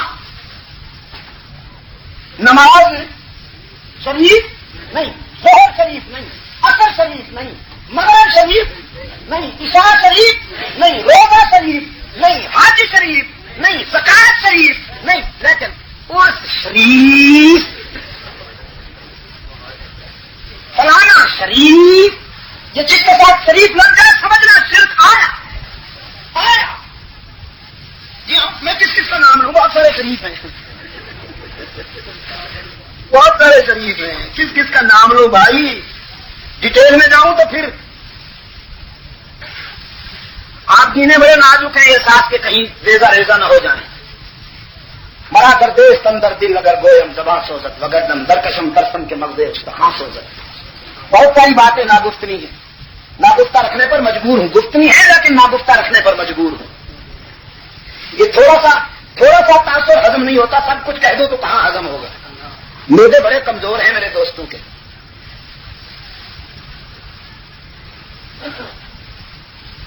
فرمایا نخرے مت کرو، چولانیاں مت دکھاؤ، خط پڑھو جواب دو. یاد آئی؟ عامر بن طفیل سے کہا کس نے؟ حرام ابن ملحان رضی اللہ تعالی عنہ نے. ویسے ایک بات بتاؤں، میرے پاس الفاظ نہیں ہیں کہ میں اس کا شکر ادا کر سکوں. میں افریقہ گیا تو وہاں بچوں نے جناب 1.5 گھنٹے کی پوری کیسٹ آنکھیں بند کر کے سنائی. میری کیسٹ یاد کر رکھی ہیں بچوں نے. بمبئی میں بہت بڑا جلسہ تھا، بلا مبارکہ لاکھوں کی گیدرنگ، لاکھوں افراد تھے اس میں. حد نظر انسان کا سر نظر آتے تھے، سیلاب نظر آتا تھا. اس میں میں نے پوچھا تھا ہی اور بھی میں کیا فرق ہے؟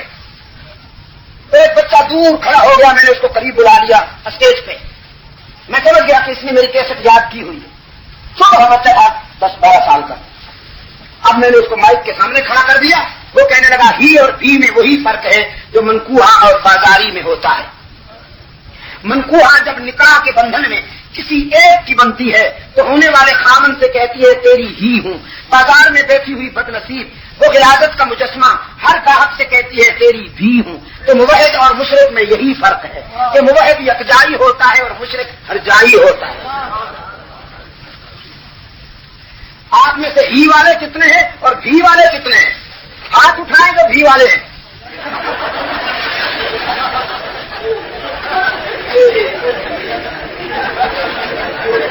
انسانی زمین کی عاجزیوں کے لیے سچا مسجود کون ہے؟ سوچ سمجھ کے ہاتھ اٹھایا کرو نا، جلدی نہ کیا. انسانی زمین کی عاجزیوں کے لیے سچا مسجود کون ہے؟ گونج اٹھے پہاڑوں کی بلندیاں مہاجری نے توحید کے سورج کی روشنیوں سے. مہاجری کے در و دیوار گونج اٹھے قرآن و سنت کی صداقتوں اور سچائیوں سے. انسانی زمین کی عاجزیوں کے لیے سچا مسجود. سر نہیں لگ رہی ابھی، خصوصاً یہ جو دور بیٹھے نا میرے دوست، وہ تو بالکل ہی لکیر سے بات سمجھتے ہیں اپنے آپ. انسانی زمین کی عاجزیوں کے لیے سچا مسجود ہی پہ سر لگ رہے تاکہ بھیگے بیماروں کو اللہ شفا کاملہ عطا فرمائے. یا انہیں شفا ملے یا وہ بھاگ جائیں. ہی والے جاگ جائیں اور بھی والے. انسانی زمین کی عاجزیوں کے لیے سچا مسجود ہر جگہ موجود. اللہ الغیوب کارساز و دستگیر حاجت روا و مشکل کشا. مشکل کشا اللہ ہی. اللہ بھی کہا کرتا ہوں بھی کے بیماروں سے پوچھو کبھی اپنے ضمیر سے. اگر بیچارہ بچا ہوا ہے تو پوچھو اپنے ضمیر سے مشکل کشا کون ہے تو تمہارا ضمیر بھی وہی کہے گا جو عبد المجید ندیم کہتا ہے مشکل کشا وہی ہوتا ہے جس پہ خود کبھی مشکل نہ آئے، جو خود مشکلات میں الجھے وہ مشکل کشا نہیں، جو خود حاجت مند ہو وہ حاجت روا نہیں۔ خفتہ را خفتہ کہ گنت بیدار، انبیاء علیہ السلام پر آزمائشیں آئی کہ نہیں، مشکلات آئی کہ نہیں، امتحانات آئے کہ نہیں؟ اللہ پہ کبھی مشکل آئی تھی، اللہ پہ کبھی مشکل آئی ہے، اللہ پہ کبھی مشکل آئے گی، تو پھر سچا مشکل کشا کون؟ وہ دیکھو آدم پہ آزمائش آئی ہے، وہ دیکھو آدم پہ امتحان کی گھڑی آئی ہے، کس کے آگے دعا کے ہاتھ اٹھا رکھے ہیں؟ ربنا ظلمنا انفسنا وإن لم تغفر لنا وترحمنا لنكونن من الخاسرین۔ کس سے مدد مانگی آدم نے؟ ڈائریکٹ مانگی یا انڈائریکٹ؟ سوچ کر ڈائریکٹ مانگی یا انڈائریکٹ؟ قرآن کریم نے فرمایا قال ربکم ادعونی استجب لکم، تمہارا رب کہتا ہے مجھے پکارا کرو، میں تمہاری دعا پکار کو سننے کے لیے ہر وقت تیار رہتا ہوں۔ باقی جہاں جاؤ گے لوٹے جاؤ گے، جہاں لوگوں نے آستانے سجا رکھے ہیں، چادریں چڑھا رکھی ہیں، جھنڈیاں لہرا رکھی ہیں، زلفیں بڑھا رکھی ہیں، اور فلسفہ یہ ہے، سلوگن یہ ہے، کچھ لے کے آؤ گے تو کچھ لے کے جاؤ گے، خالی ہاتھ آؤ گے تو خالی ہاتھ۔ لیکن اس طرح سے صدا آتی ہے کچھ نہ لے کے آؤ سب کچھ لے کے جاؤ، خالی ہاتھ آؤ دامن بھر کے جاؤ۔ فرمایا باز آ ہر آنچ ہستی باز گھر کا پھرو گدرو بت پرستی باز درگہ ماں درگہ نومیدی نیز سدوار توبہ شکستی باز اللہ کی رحمت پکارتی ہے، او گناہگار اگر 100 مرتبہ توبہ کر کے توڑ بیٹھا ہے، گناہوں اور خطاؤں کا ہجوم ہے، لا تقنطوا من رحمت اللہ، میری رحمت سے مایوس ہونے کی کوئی بات نہیں۔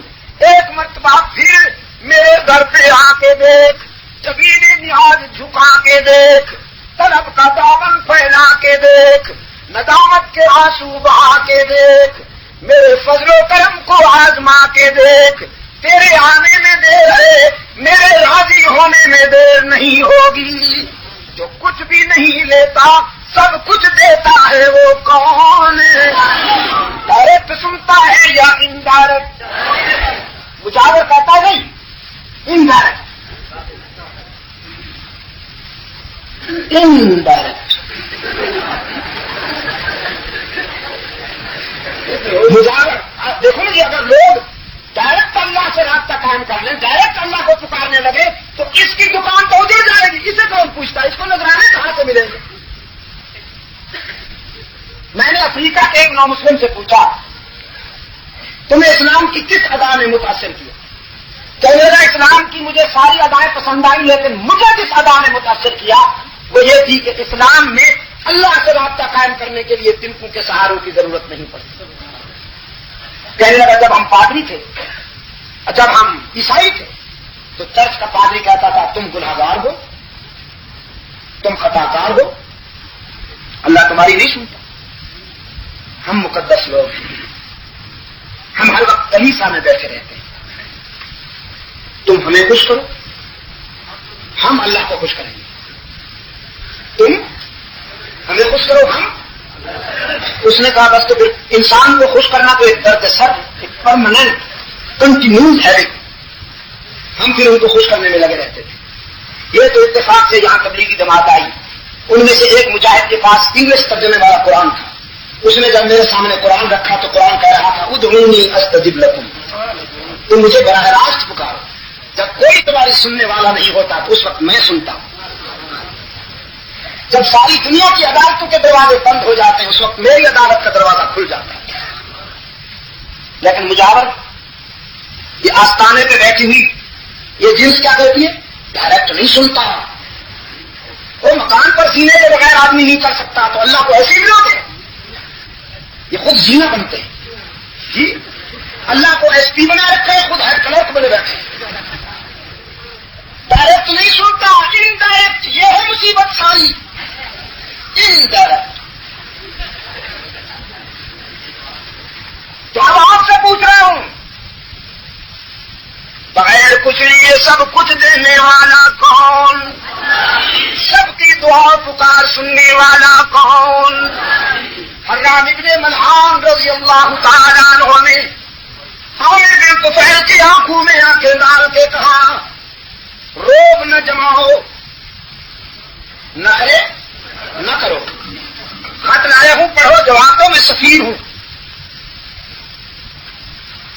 اس نے خط کو ٹکڑے ٹکڑے کیا, اللہ کے رسول کے مکتوب کو ٹکڑے ٹکڑے کیا. اس تنی نے اور اس کمینے نے خط کے ٹکڑے حرام ابن ملحان کے منہ پہ مارے. پیچھے بیٹھے ہوئے ایک قبالی پرندے کو اشارہ کیا, اس نے نیزہ پھینکا, حرام کی پشت میں لگا اور سینے سے پار ہو گیا. خون فوارے کی طرح نکلا. حدیث میں الفاظ ہے فعلا بالدم ہکذا. خون کو اپنے دونوں ہاتھوں میں لے کر مجاہد اسلام نے چہرے پہ ملا, پھر سر پہ ملا. فعلا بالدم ہکذا فنزعه على وجهه ورأسه ثم قال فاستمرت بالكعبة. خون شہادت کو اپنے چہرے پہ ملا, اپنے سر پہ ملا, اور پھر سر اونچا کر کے کہا, رب کعبہ کی قسم سے میں کامیاب ہو گیا. میں جس منزل کا متلاشی تھا مجھے وہ منزل مل گئی. عامر بن طفیل کے دربار میں سناٹا چھا گیا. لوگ ایک دوسرے کی طرف دیکھنے لگے. انسان سارے جتن زندہ رہنے کے لیے کرتا ہے. یہ کہتے لوگ کہ میں آیا اور کہتے ہیں میں کامیاب ہو گیا. اسی عامر کے دربار میں بیٹھے ہوئے قبائلیوں میں سے آگے چل کے سینکڑوں نے اسلام قبول کیا تھا.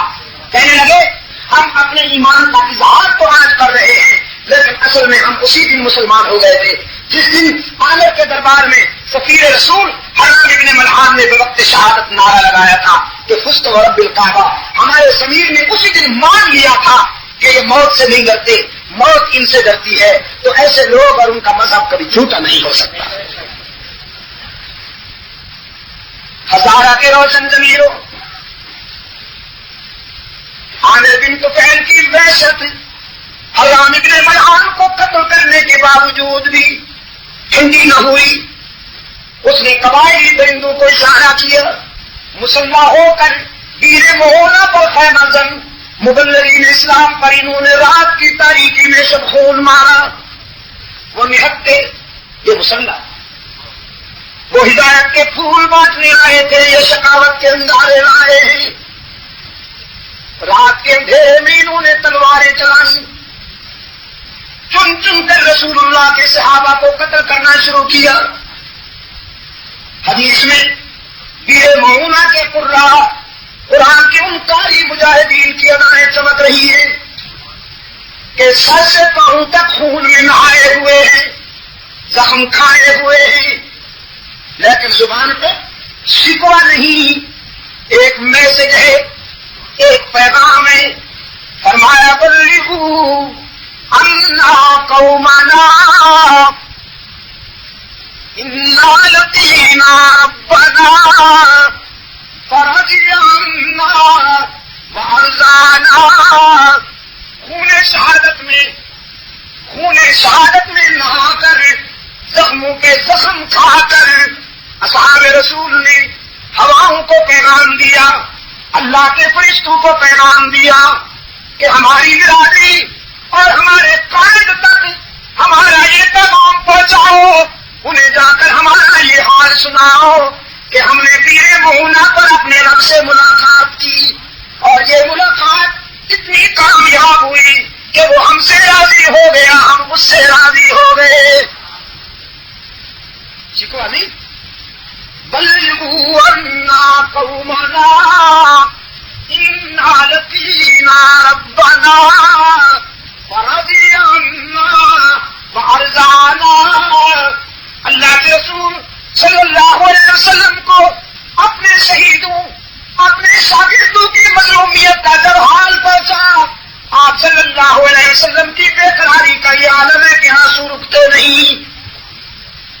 صبح کی نماز میں آپ صلی اللہ علیہ وسلم نے رکوع کے بعد سجدہ میں جانے سے پہلے ان ظالموں کے لیے بد دعا کی جنہوں نے پیر مولا پر اصحاب رسول پہ تیرے ستم کھینچی تھی.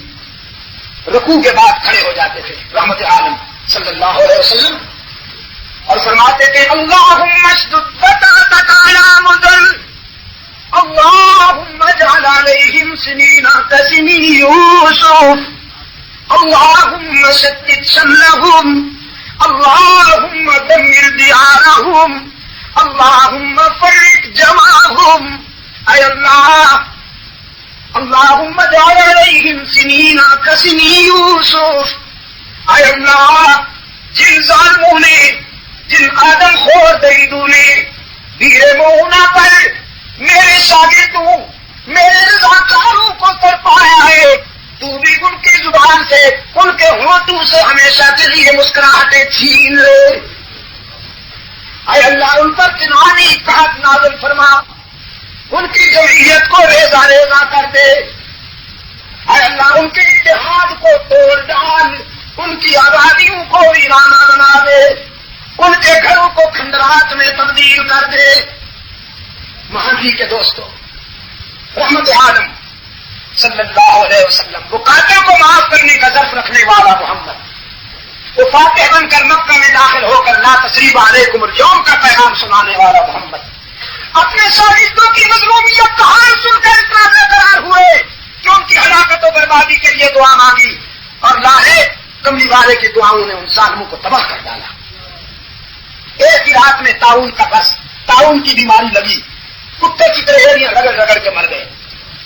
لیکن میں آپ سے پوچھتا ہوں کہ اگر میرے آقا کو یہ معلوم ہوتا کہ علاقہ نجد کے یہ لوگ دھوکے سے میرے صحابہ کو بلانے آئے ہیں اور بیر مہونہ پہ جا کے قتل کرنے والے ہیں، تو رحمت للعالمین اپنے 70 رضاکاروں کو کبھی ان دریندوں کے ہاتھوں کے سپرد نہ کرتے کہ نہ کرتے. لیکن کیوں بھیجا؟ فرمایا وما تدری نفس بأی ماذا تکسب غدا. کل کی باتیں اللہ کے سوا کوئی نہیں جانتا، کل کیا ہونے والا ہے کون جانتا ہے. 5واں دعویٰ کیا قرآن کریم نے وما تدری نفس بأی ارض تموت. موت کب آئے گی، کہاں آئے گی اور کس عنوان سے آئے گی، یہ بھی اللہ کے سوا کوئی نہیں جانتا. غریب بھی نہیں جانتا، امیر بھی، محکوم بھی نہیں جانتا، حاکم بھی. لوگ خوش ہو کر تیاروں میں بیٹھتے ہیں، گھر میں پروگرام دے کر جاتے ہیں کہ ہم آ رہے ہیں. آتے ہیں تو یوں آتے ہیں کہ ان کی لاش بھی نہیں پہچانی جاتی. کل کیا ہونے والا ہے کون جانتا ہے. موت سر پہ کھڑی ہے دوستو. آپ نے تیاری کی. نفس کہتا ہے بیمار لوگ مرتے ہیں، صحت مند کیوں؟ فکر کریں، مرتے تو بیمار ہیں. یا وہ لوگ مرتے ہیں جن کے پاس روپیہ پیسہ نہ ہو کہ وہ علاج کرا سکے. آپ کے پاس تو کوئی کمی نہیں ہے، آنکھوں کے اسپیشلسٹ موجود ہیں، دانتوں کے اسپیشلسٹ موجود ہیں، جنرل اس کے لیے اسپیشلسٹ موجود ہیں، ہڈیوں کے اسپیشلسٹ موجود ہیں، علاج کرا لیں گے. موت بیماری پر نہیں وقت پر آتی ہے. بیمار پڑے رہتے ہیں، صحت مند چلے جاتے ہیں. قرآن پاک نے فرمایا ان الموت الذی تفرون منہ فانہ ملاقیکم. جس موت سے تم بھاگتے پھرتے ہو بچنا چاہتے ہو وہ ٹھیک وقت پر تم سے ملنے والی ہے. سب سے بچ سکتے ہو لیکن موت سے نہیں بچ پاؤ گے. اینما تکونوا یدرککم الموت ولو کنتم فی بروج مشیدہ.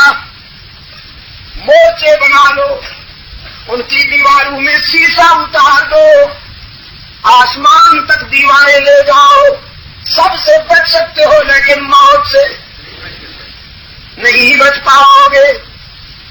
موت کب کہاں اور کس عنوان سے آنے والی ہے کون جانتا ہے؟ خلاصہ نکال رہا ہوں، کل کی باتیں کون جانتا ہے؟ محفل ارحام کون جانتا ہے؟ نظام بیت و بحران کی تفصیلات و جزیات کون جانتا ہے؟ قیامت کس گھڑی واقع ہوگی کون جانتا ہے؟ دوسرے مقام پہ قرآن کریم نے اسی مفہوم کو دوسرے الفاظ میں بیان کیا، فرمایا عنده مفاتح الغیب لا يعلمها الا هو ويعلم ما في البر والبحر وما تسقط من ورقة إلا يعلمها ولا حبة في ظلمات الأرض ولا رطب ولا يابس إلا في كتاب مبين۔ علام الغیوب کون؟ کارساز و دستگیر کون؟ حاجت روا و مشکل کشا کون؟ اللہ سلامت رکھے ولی اللہ قافلے کے رضاکاروں کو۔ ہمارا یہ منصب ہے دوستو۔ جہاد کے کئی عنوان ہیں، جہاد کے بھی کئی محاذ ہیں۔ ایک وہ مجاہد ہے جو جان ہتھیلی پہ رکھ کے میدان میں لڑتا ہے، ہاتھ میں تلوار سنبھال کر میدان میں لڑتا ہے، لیکن ایک وہ مجاہد ہے جو قرآن و سنت کے دلائل و براہین کی قوت لے کر شرک و بدعت سے مقابلے میں آتا ہے، قرآن و حدیث کے دلائل و براہین کی قوت لے کر منکرین ختم نبوت سے مقابلے میں آتا ہے، قرآن و سنت کے دلائل و براہین کی قوت لے کر منکرین صحابہ اہل بیت کے مقابلے میں آتا ہے۔ آسمان کے دامن میں چاند چمکتا رہے گا، توحید و سنت کے سرداری بھی سچائی کا یہ سفر جاری رکھیں گے انشاءاللہ۔ ہم حق اور باطل میں تمیز کرتے رہیں گے، دودھ کو دودھ اور پانی کو پانی بتاتے رہیں گے۔ میں دعویٰ کرتا ہوں، میں اعلان کرتا ہوں کہ چاہے کچھ ہو جائے ہم باطل سے سمجھوتا کبھی نہیں کریں گے۔ ہماری یہ سیاست نہیں کہ سیاست کے لیے کل کے غداروں کو آج وفادار بنا لو، سیاسی وکاست کی تکمیل کے لیے آج کے وفاداروں کو کل کا غدار بنا لو۔ میں اس سیاست پہ لعنت بھیجتا ہوں جس میں مکھن اور گوبر کو تمیز کرنے کی نظر ہی ختم ہو جائے، جس میں دوست اور دشمن کو پہچاننے کی نظر ختم ہو جائے۔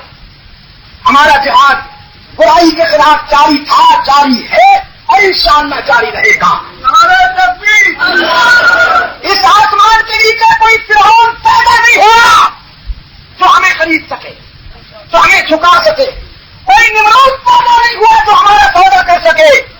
ہم نے جہاں جھکنا تھا وہیں جھک گئے اور جہاں بکنا تھا وہاں بک چکے۔ ہم اللہ کے در پہ جھک چکے ہیں اور کملی والے کے مشن پہ بک چکے ہیں۔ اب نہ ہمیں کوئی جھکا سکتا ہے نہ کوئی خرید کر سکتا ہے۔ عزیز دوستو، جہاد کانفرنس کے اس عنوان پر ہونے والے ان پروگراموں میں میں آپ کو میسج یہ دینا چاہتا ہوں، بالخصوص اپنے عزیز نوجوانوں کو، کہ باطل یہ سمجھنے لگا ہے کہ مسلمان بے حص ہو چکے ہیں، باطل یہ سمجھنے لگا ہے کہ مسلمان گانے بجانے میں مصروف ہو گئے ہیں، اب یہ ایکٹروں کو اپنا آئیڈیل بنانے لگے ہیں۔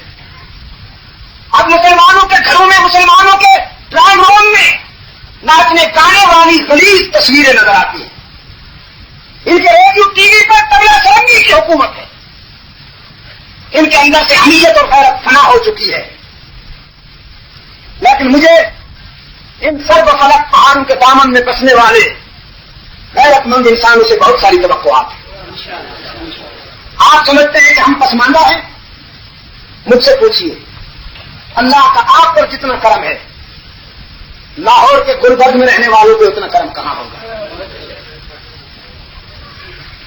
کیوں آپ ترقی چاہتے ہیں؟ ایسی ترقی کہ بوتل چڑھا کر بیوی اور بہن میں فرق نہ رہے؟ ترقی کرنا چاہتے ہو کہ بوتل چڑھا کر کلب میں اپنی بیوی اس بابو کے حوالے اور اس کی بیوی اپنے پاس، یہی ترقی کرنا چاہتے ہو؟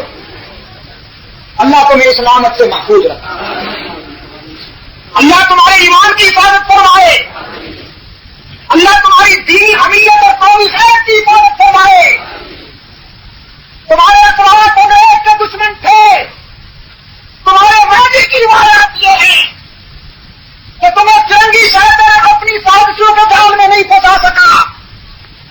آج پھر یہ دور اپنے براہیم کی تلاش میں ہے، یہ دور اپنے براہیم کی تلاش میں ہے۔ صنم کدا ہے جہاں لا الہ الا اللہ کی ضرب لگانے کی پھر ضرورت ہے۔ اپنے ہاتھ میں نظم و ضبط پیدا کرو۔ بالخصوص میرے عزیز نوجوان، اپنی دوائیوں کو منظم کر لو۔ ثابت کہتے ہم کہیں نے ختم نبوت پر کہ محمد عربی کی ناموس پر مر مٹنے والے زندہ ہیں۔ میں نے اسی ایام میں انگلینڈ میں کانفرنسیں کی، لندن میں، مانچسٹر میں، برمنگھم میں، بریڈفورڈ میں، دوسرے مقامات پر، انگلینڈ کے مرکزی مقامات پر ہم نے کانفرنسیں کی۔ اکتوبر میں امریکہ میں بھی ہم نے کانفرنسیں کی، پھر مارچ میں افریقہ میں بھی۔ اور میں نے بہار خیر میں رہنے والوں سے کہا،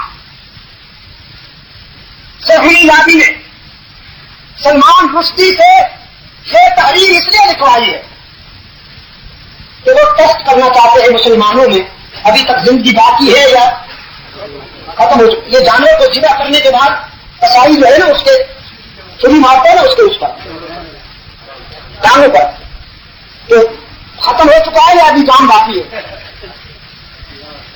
کہ انگریز نے سلمان رشدی کی چھری ماری ہے مسلمانوں کے وجود پر کہ گانے سن کر قرائتوں کے گانے ڈانس وغیرہ سن کر اس نے لیڈر بھی ایسے مسلط کیے نا جی، لیڈر بھی ہاں ایسے مسلط کیے تو نمازیں بھی پڑھتے ہیں اور قرائتوں کو تمغے بھی دیتے ہیں۔ اور ایسے مولوی بھی امریکن لابی نے پیدا کیے جی، جو اسی قطار میں آ کے کھڑے ہو جاتے ہیں جس قطار میں تبلا فرنگی بجانے والوں، گانے ناچنے والوں کو ایوارڈ ملتے ہیں،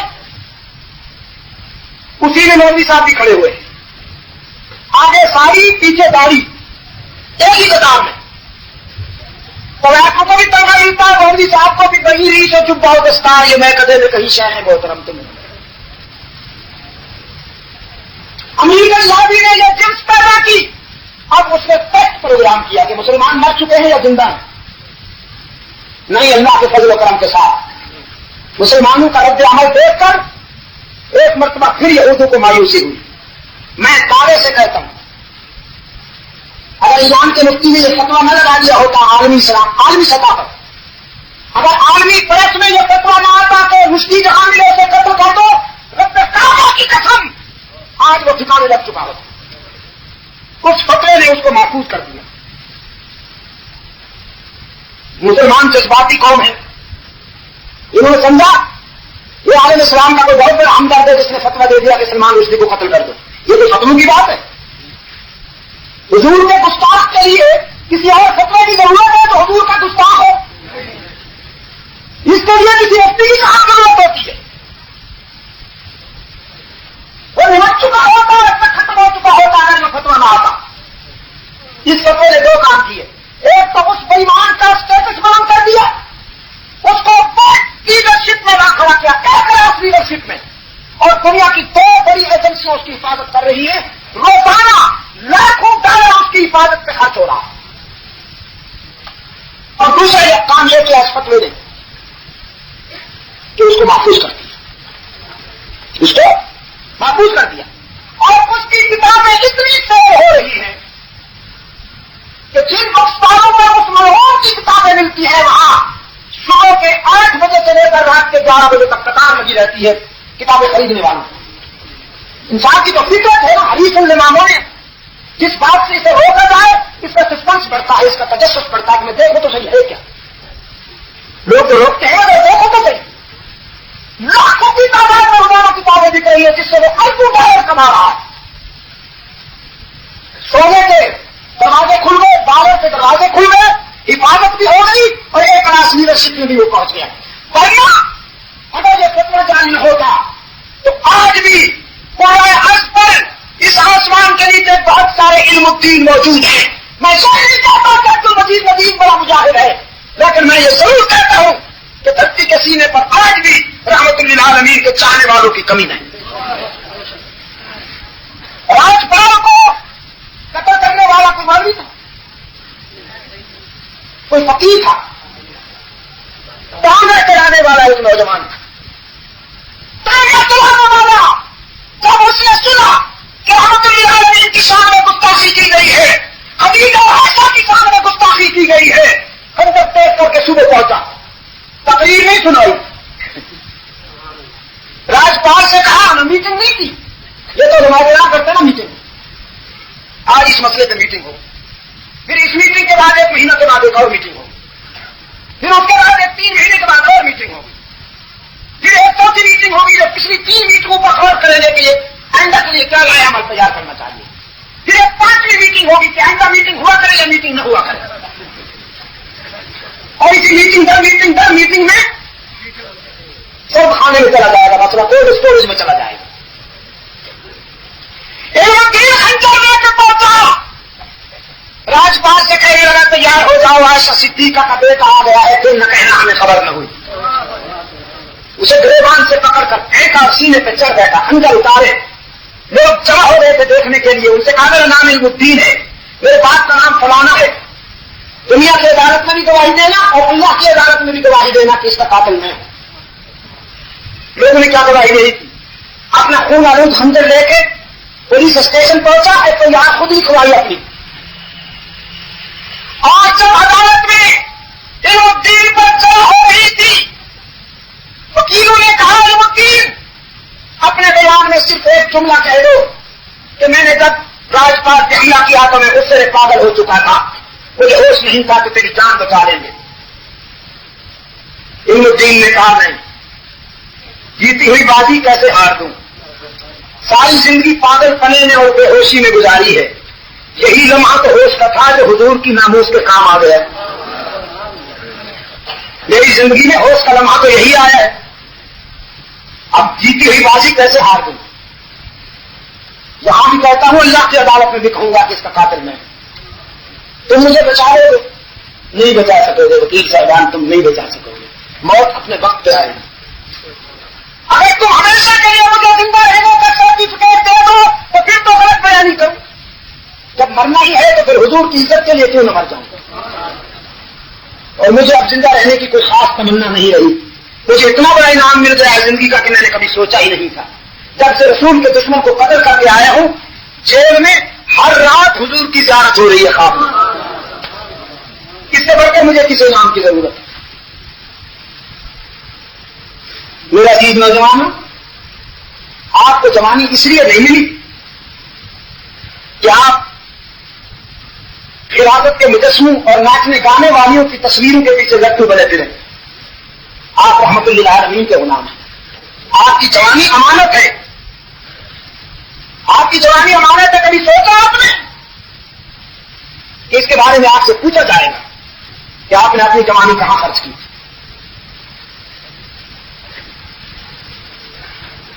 اللہ تعالیٰ آپ کی حفاظت فرمائے اور اپنے دین کے لیے اللہ آپ کی زندگی کے ایک ایک لمحے کو قبول فرمائے. میں بہت شکر گزار جن دوستوں نے یاد فرمایا, لیکن مجھے یاد اس وقت فرمایا جب میں مانسہرہ آ گیا. ٹھیک ہے نا, اس سے پہلے یاد نہیں کیا, خط نہیں پہنچا. ہاں, پنڈی لکھا تھا, ورنہ امریکہ سے مجھے خط مل جاتے ہیں, جوہانسبرگ سے مل جاتے ہیں, کیپ ٹاؤن سے مل جاتے ہیں. مہانگری کا خط بھی اگر آتا تو مجھے مل جاتا.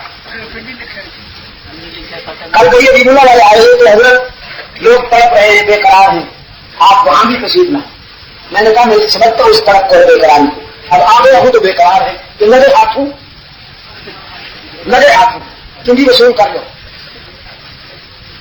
یہ عشق نہیں ہوشیاری ہے, یہ چالاکی ہے. یہ ٹھیک ہے، میں مانتا ہوں کہ میں نے گزشتہ سال اکثر سفروں میں گزارا ہے. مجھے تقریباً دنیا کے 13-14 ملکوں میں جانا پڑا، لیکن وہ بھی آپ کا مشن ہے نا جی. اگر میں وہاں تصویر کی دنیا میں توحید کی صدائیں بلند کروں اور قرآن کو سن کر سینکڑوں انسانوں کے سینوں میں ایمان کی شمع روشن ہو جائے تو کیا یہ میرا علیحدہ میرا کام ہے یا آپ سب کا کام ہے؟ میں اس لیے کیا کرتا ہوں محمد الیاس کے سپاہیوں کو اللہ جزائے خیر عطا فرمائے. یہ تبلیغی مجاہدین فرض کفایہ ادا کر رہے ہیں. ہم آرام سے گھروں میں بیٹھے ہیں اور یہ بس بستر کندھوں پہ رکھ کے شہرت کے جگمگاتے شہروں میں اور افریقہ کے جنگلوں میں اللہ کے پرچم لہرا رہے ہیں.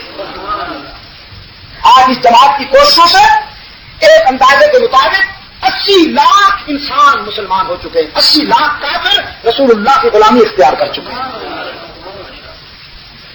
لوگوں نے مسلمانوں کو کافر بنایا ہے. محمد الیاس پر اللہ کی کروڑوں رحمتیں ہوں کہ اس کے سپاہیوں نے لاکھوں کافروں کو مسلمان بنایا ہے. لوگ کہتے ہیں جو ہمیں نظرانہ نظر وہ گستاخ رسول ہے، جو صبح شام ہماری خدمت میں پلیٹ پیش نہ کرے وہ گستاخ رسول ہے. اللہ ان کو جزائے خیر عطا فرمائے کہ آج ان کی جدوجہد سے برطانیہ کے چرچ مسجدوں میں بدل چکے ہیں.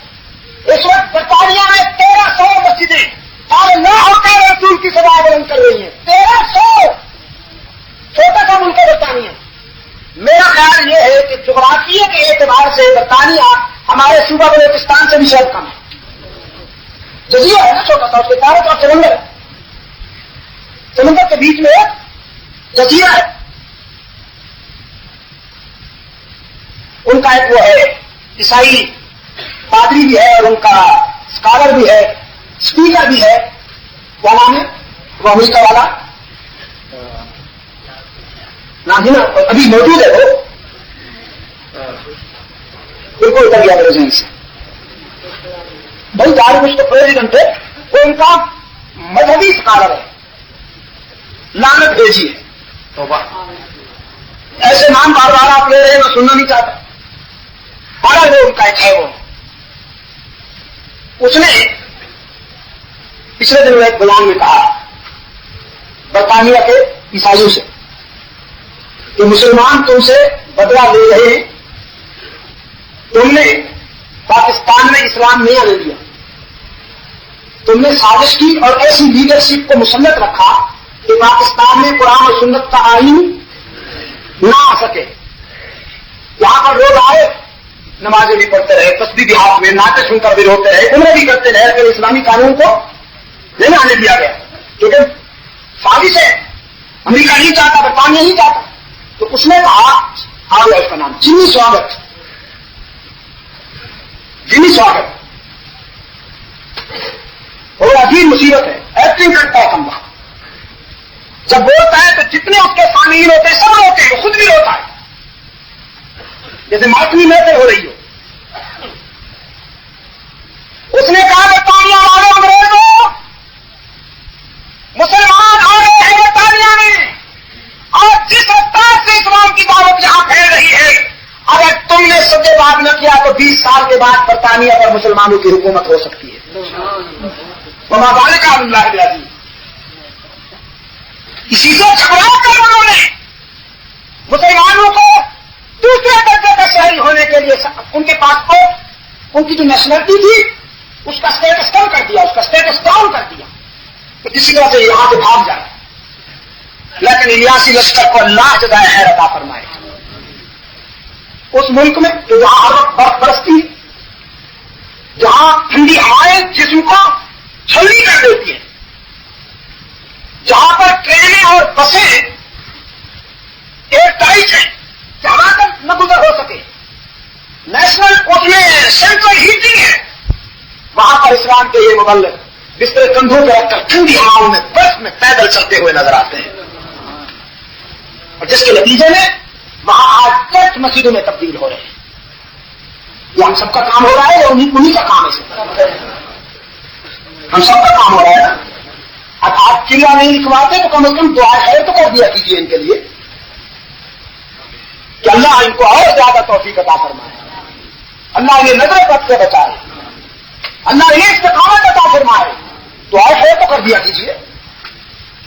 تو اگر کہ مجھے بھی افریقہ میں مجھے بھی اسی طرح تبلیغی دور میں شرکت کرنا پڑی، اس کے لیے ہموار کرنا پڑا، گراؤنڈ ہموار کرنا پڑا، امریکہ میں بھی، انڈیا میں بھی، اسی طرح میں اگر کے باہر رہا ہوں، لیکن ڈاک مجھے مل جایا کرتی ہے قاری صاحب، ڈاک میں دنیا کے کسی بھی حصے میں ہوں وہاں مجھے پہنچا دی جاتی ہے، میری جماعت ہے، اس کے تقاضے ہیں، اس کے قرائض ہیں، میں کوئی بات اتنا تو باہر نہیں چلا جاتا کہ پاکستان سے کٹ جاتا ہوں، میں گور ہوں نہیں میں ستم ہائے روزگار، لیکن تمہاری یاد سے حاصل نہیں رہا، اگر تو مجھے اتنا جلدی نہیں آنا چاہیے تھا، لیکن جب مانسہرہ آنا ہوا پچھلے یہ 12 تاریخ کو،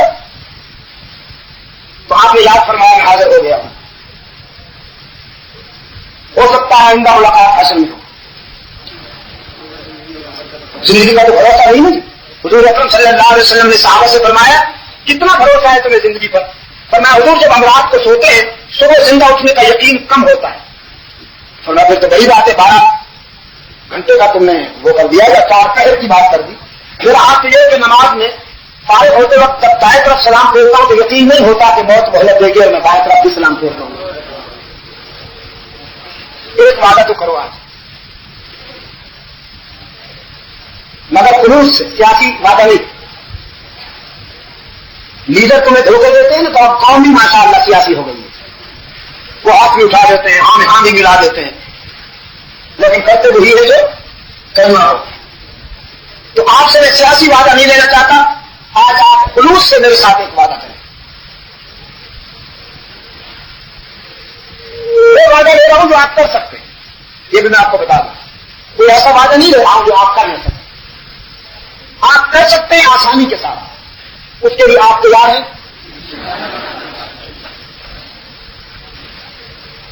آج مجھ سے آپ وعدہ کیجیے کہ شرک و بدعت کے خلاف آپ کا جہاد جاری رہے،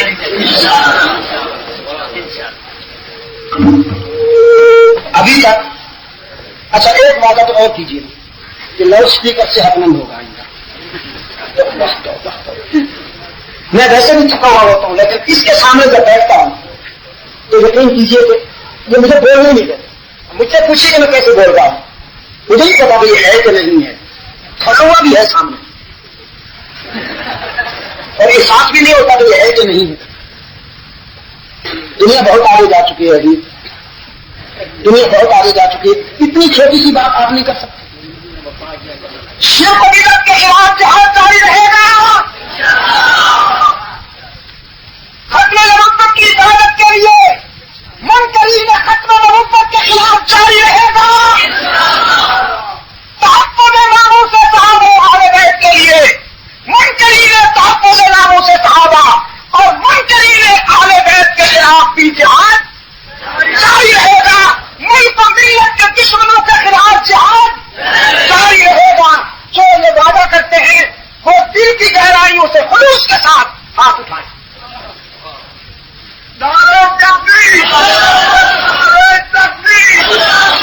انشاءاللہ اللہ آپ کو حامی مناسب ہو، اگر مجھے آپ کی ضرورت پڑی کہیں، اگر کبھی مجھے آپ کی ضرورت پڑی، آپ کی جوانی کی ضرورت پڑی، اگر مجھے آپ کے خون کی ضرورت پڑی، اگر مجھے آپ کے مسئلوں کی ضرورت پڑی، اگر کبھی مجھے آپ کے علم اور فکر کی ضرورت پڑی اور میں نے یاد کیا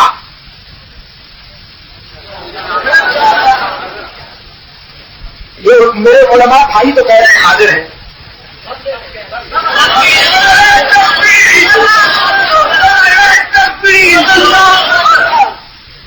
اس وقت ہم نے جہاد کانفرنس کس طرح کی کہ ایک کانفرنس کرولا میں ہوئی، ایک بالاکوٹ میں ہوئی، ایک یہاں ہو رہی ہے، ایک انشاءاللہ کل ناران میں ہوگی، ناران کی کانفرنس بھی یادگار ہوگی، اس میں پہنچنے کی کوشش فرمائیے، آئندہ کے لیے میرا ارادہ یہ ہے جس طرح میں انگلینڈ کے سینے پر تصویر کے سینے پر توحید بیان کرتا ہوں، جس طرح میں امریکہ میں جا کر توحید و سنت بیان کرتا ہوں، جس طرح افریقہ کے جنگلوں میں قرآن کی صدائیں بیان کرتا ہوں، میں چاہتا ہوں آئندہ سالانہ مسکن شہداء بالاکوٹ کی سرزمین پر ہم ایک عالمی کانفرنس کریں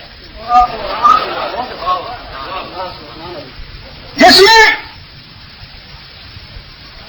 ان اہل نظر کو دعوت دی جائے جو میدے کی نہیں ضمیر کی زندگی گزار رہے ہیں، ان علماء کو دعوت دی جائے جن کے کردار کو نسبت ہو شاہ اسماعیل شہید سے۔ یہ میں صاف کہہ دینا چاہتا ہوں، اگر میں نے یہاں کانفرنس کرنے کی ذمہ داری لی تو اس کی شرط اول یہ ہوگی کہ یہاں ان علماء کو بلایا جائے گا اس کانفرنس میں جن کے کردار کو نسبت ہوگی ان شہداء کے کردار کے ساتھ۔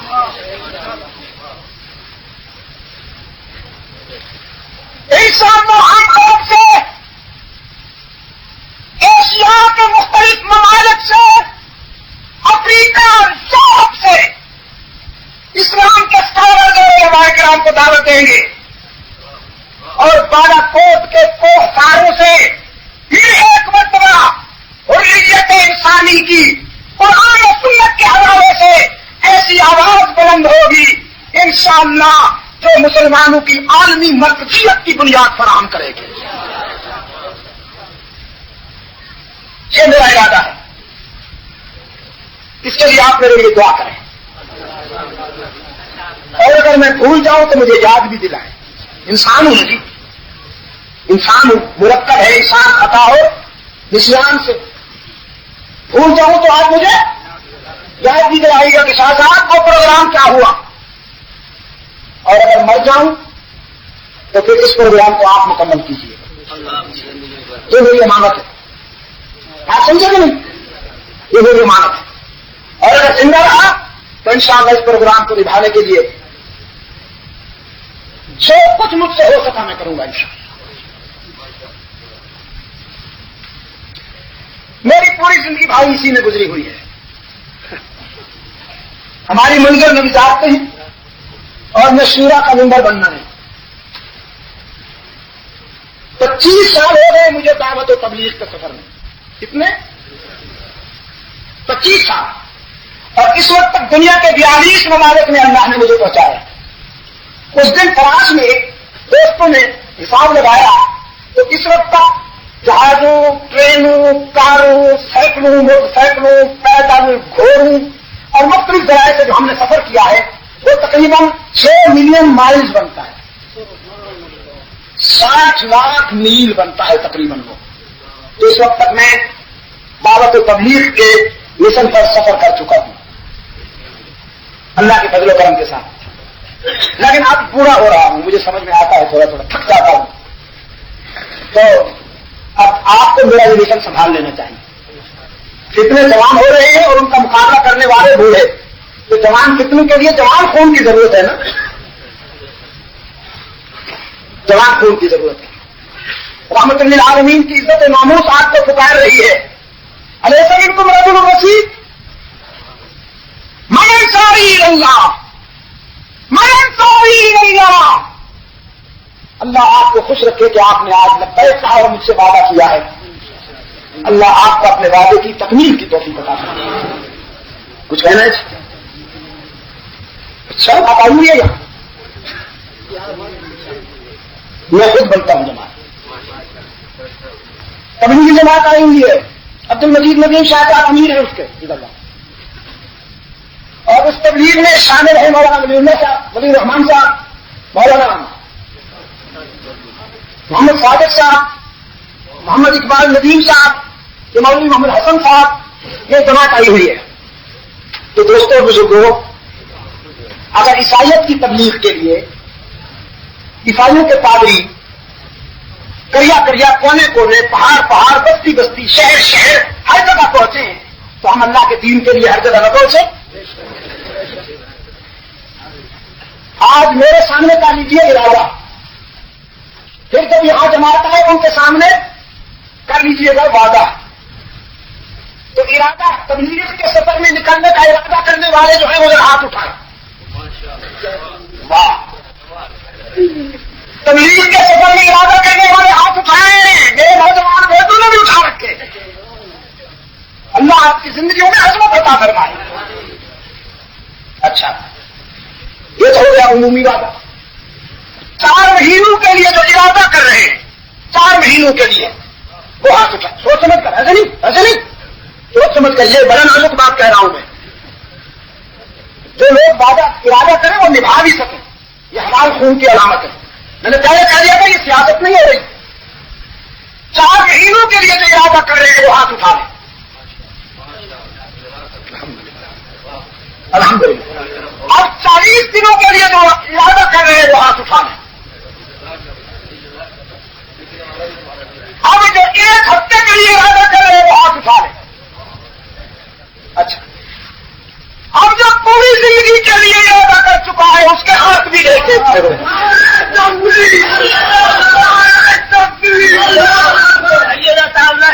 بخاری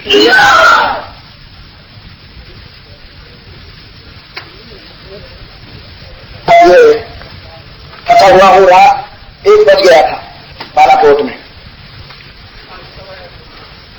جناب شاہ صاحب ایک آدمی ماتم والے دن اس مردے کا ختم پڑتا ہے. اس کے گھر میں ماتم والے دن کھانا بھی کھاتا ہے. اس کا یہ پیشہ ہے. اسکاٹ کی فیس بھی لیتا ہے. قرآن سنت کی روشنی میں وضاحت فرمائے. وضاحت تو آپ نے خود کر دی. مجھ سے اچھے مفتی تو آپ ہیں. جس نے لکھا ہے نام بھی اپنا نہیں لکھا. یہ غلط بات ہے. قیامت کے خلاف ہے. جب آپ مجھ سے کوئی مسئلہ پوچھ رہے ہیں تو اپنا نام بھی ظاہر کیجیے. ذرا جرأت کیجیے. چھپتے کیوں ہیں اور آپ نے خود فیصلہ بھی فرما دیا اس سلسلے میں تو مجھ سے نہیں پوچھتے ہیں آپ. دیکھیے مرنے والے کے لیے سب سے بہتر طریقہ یہ ہے کہ آپ اس کی مغفرت کی دعا کریں, ایثار ثواب کریں اور یتامى و مساکین کو خیرات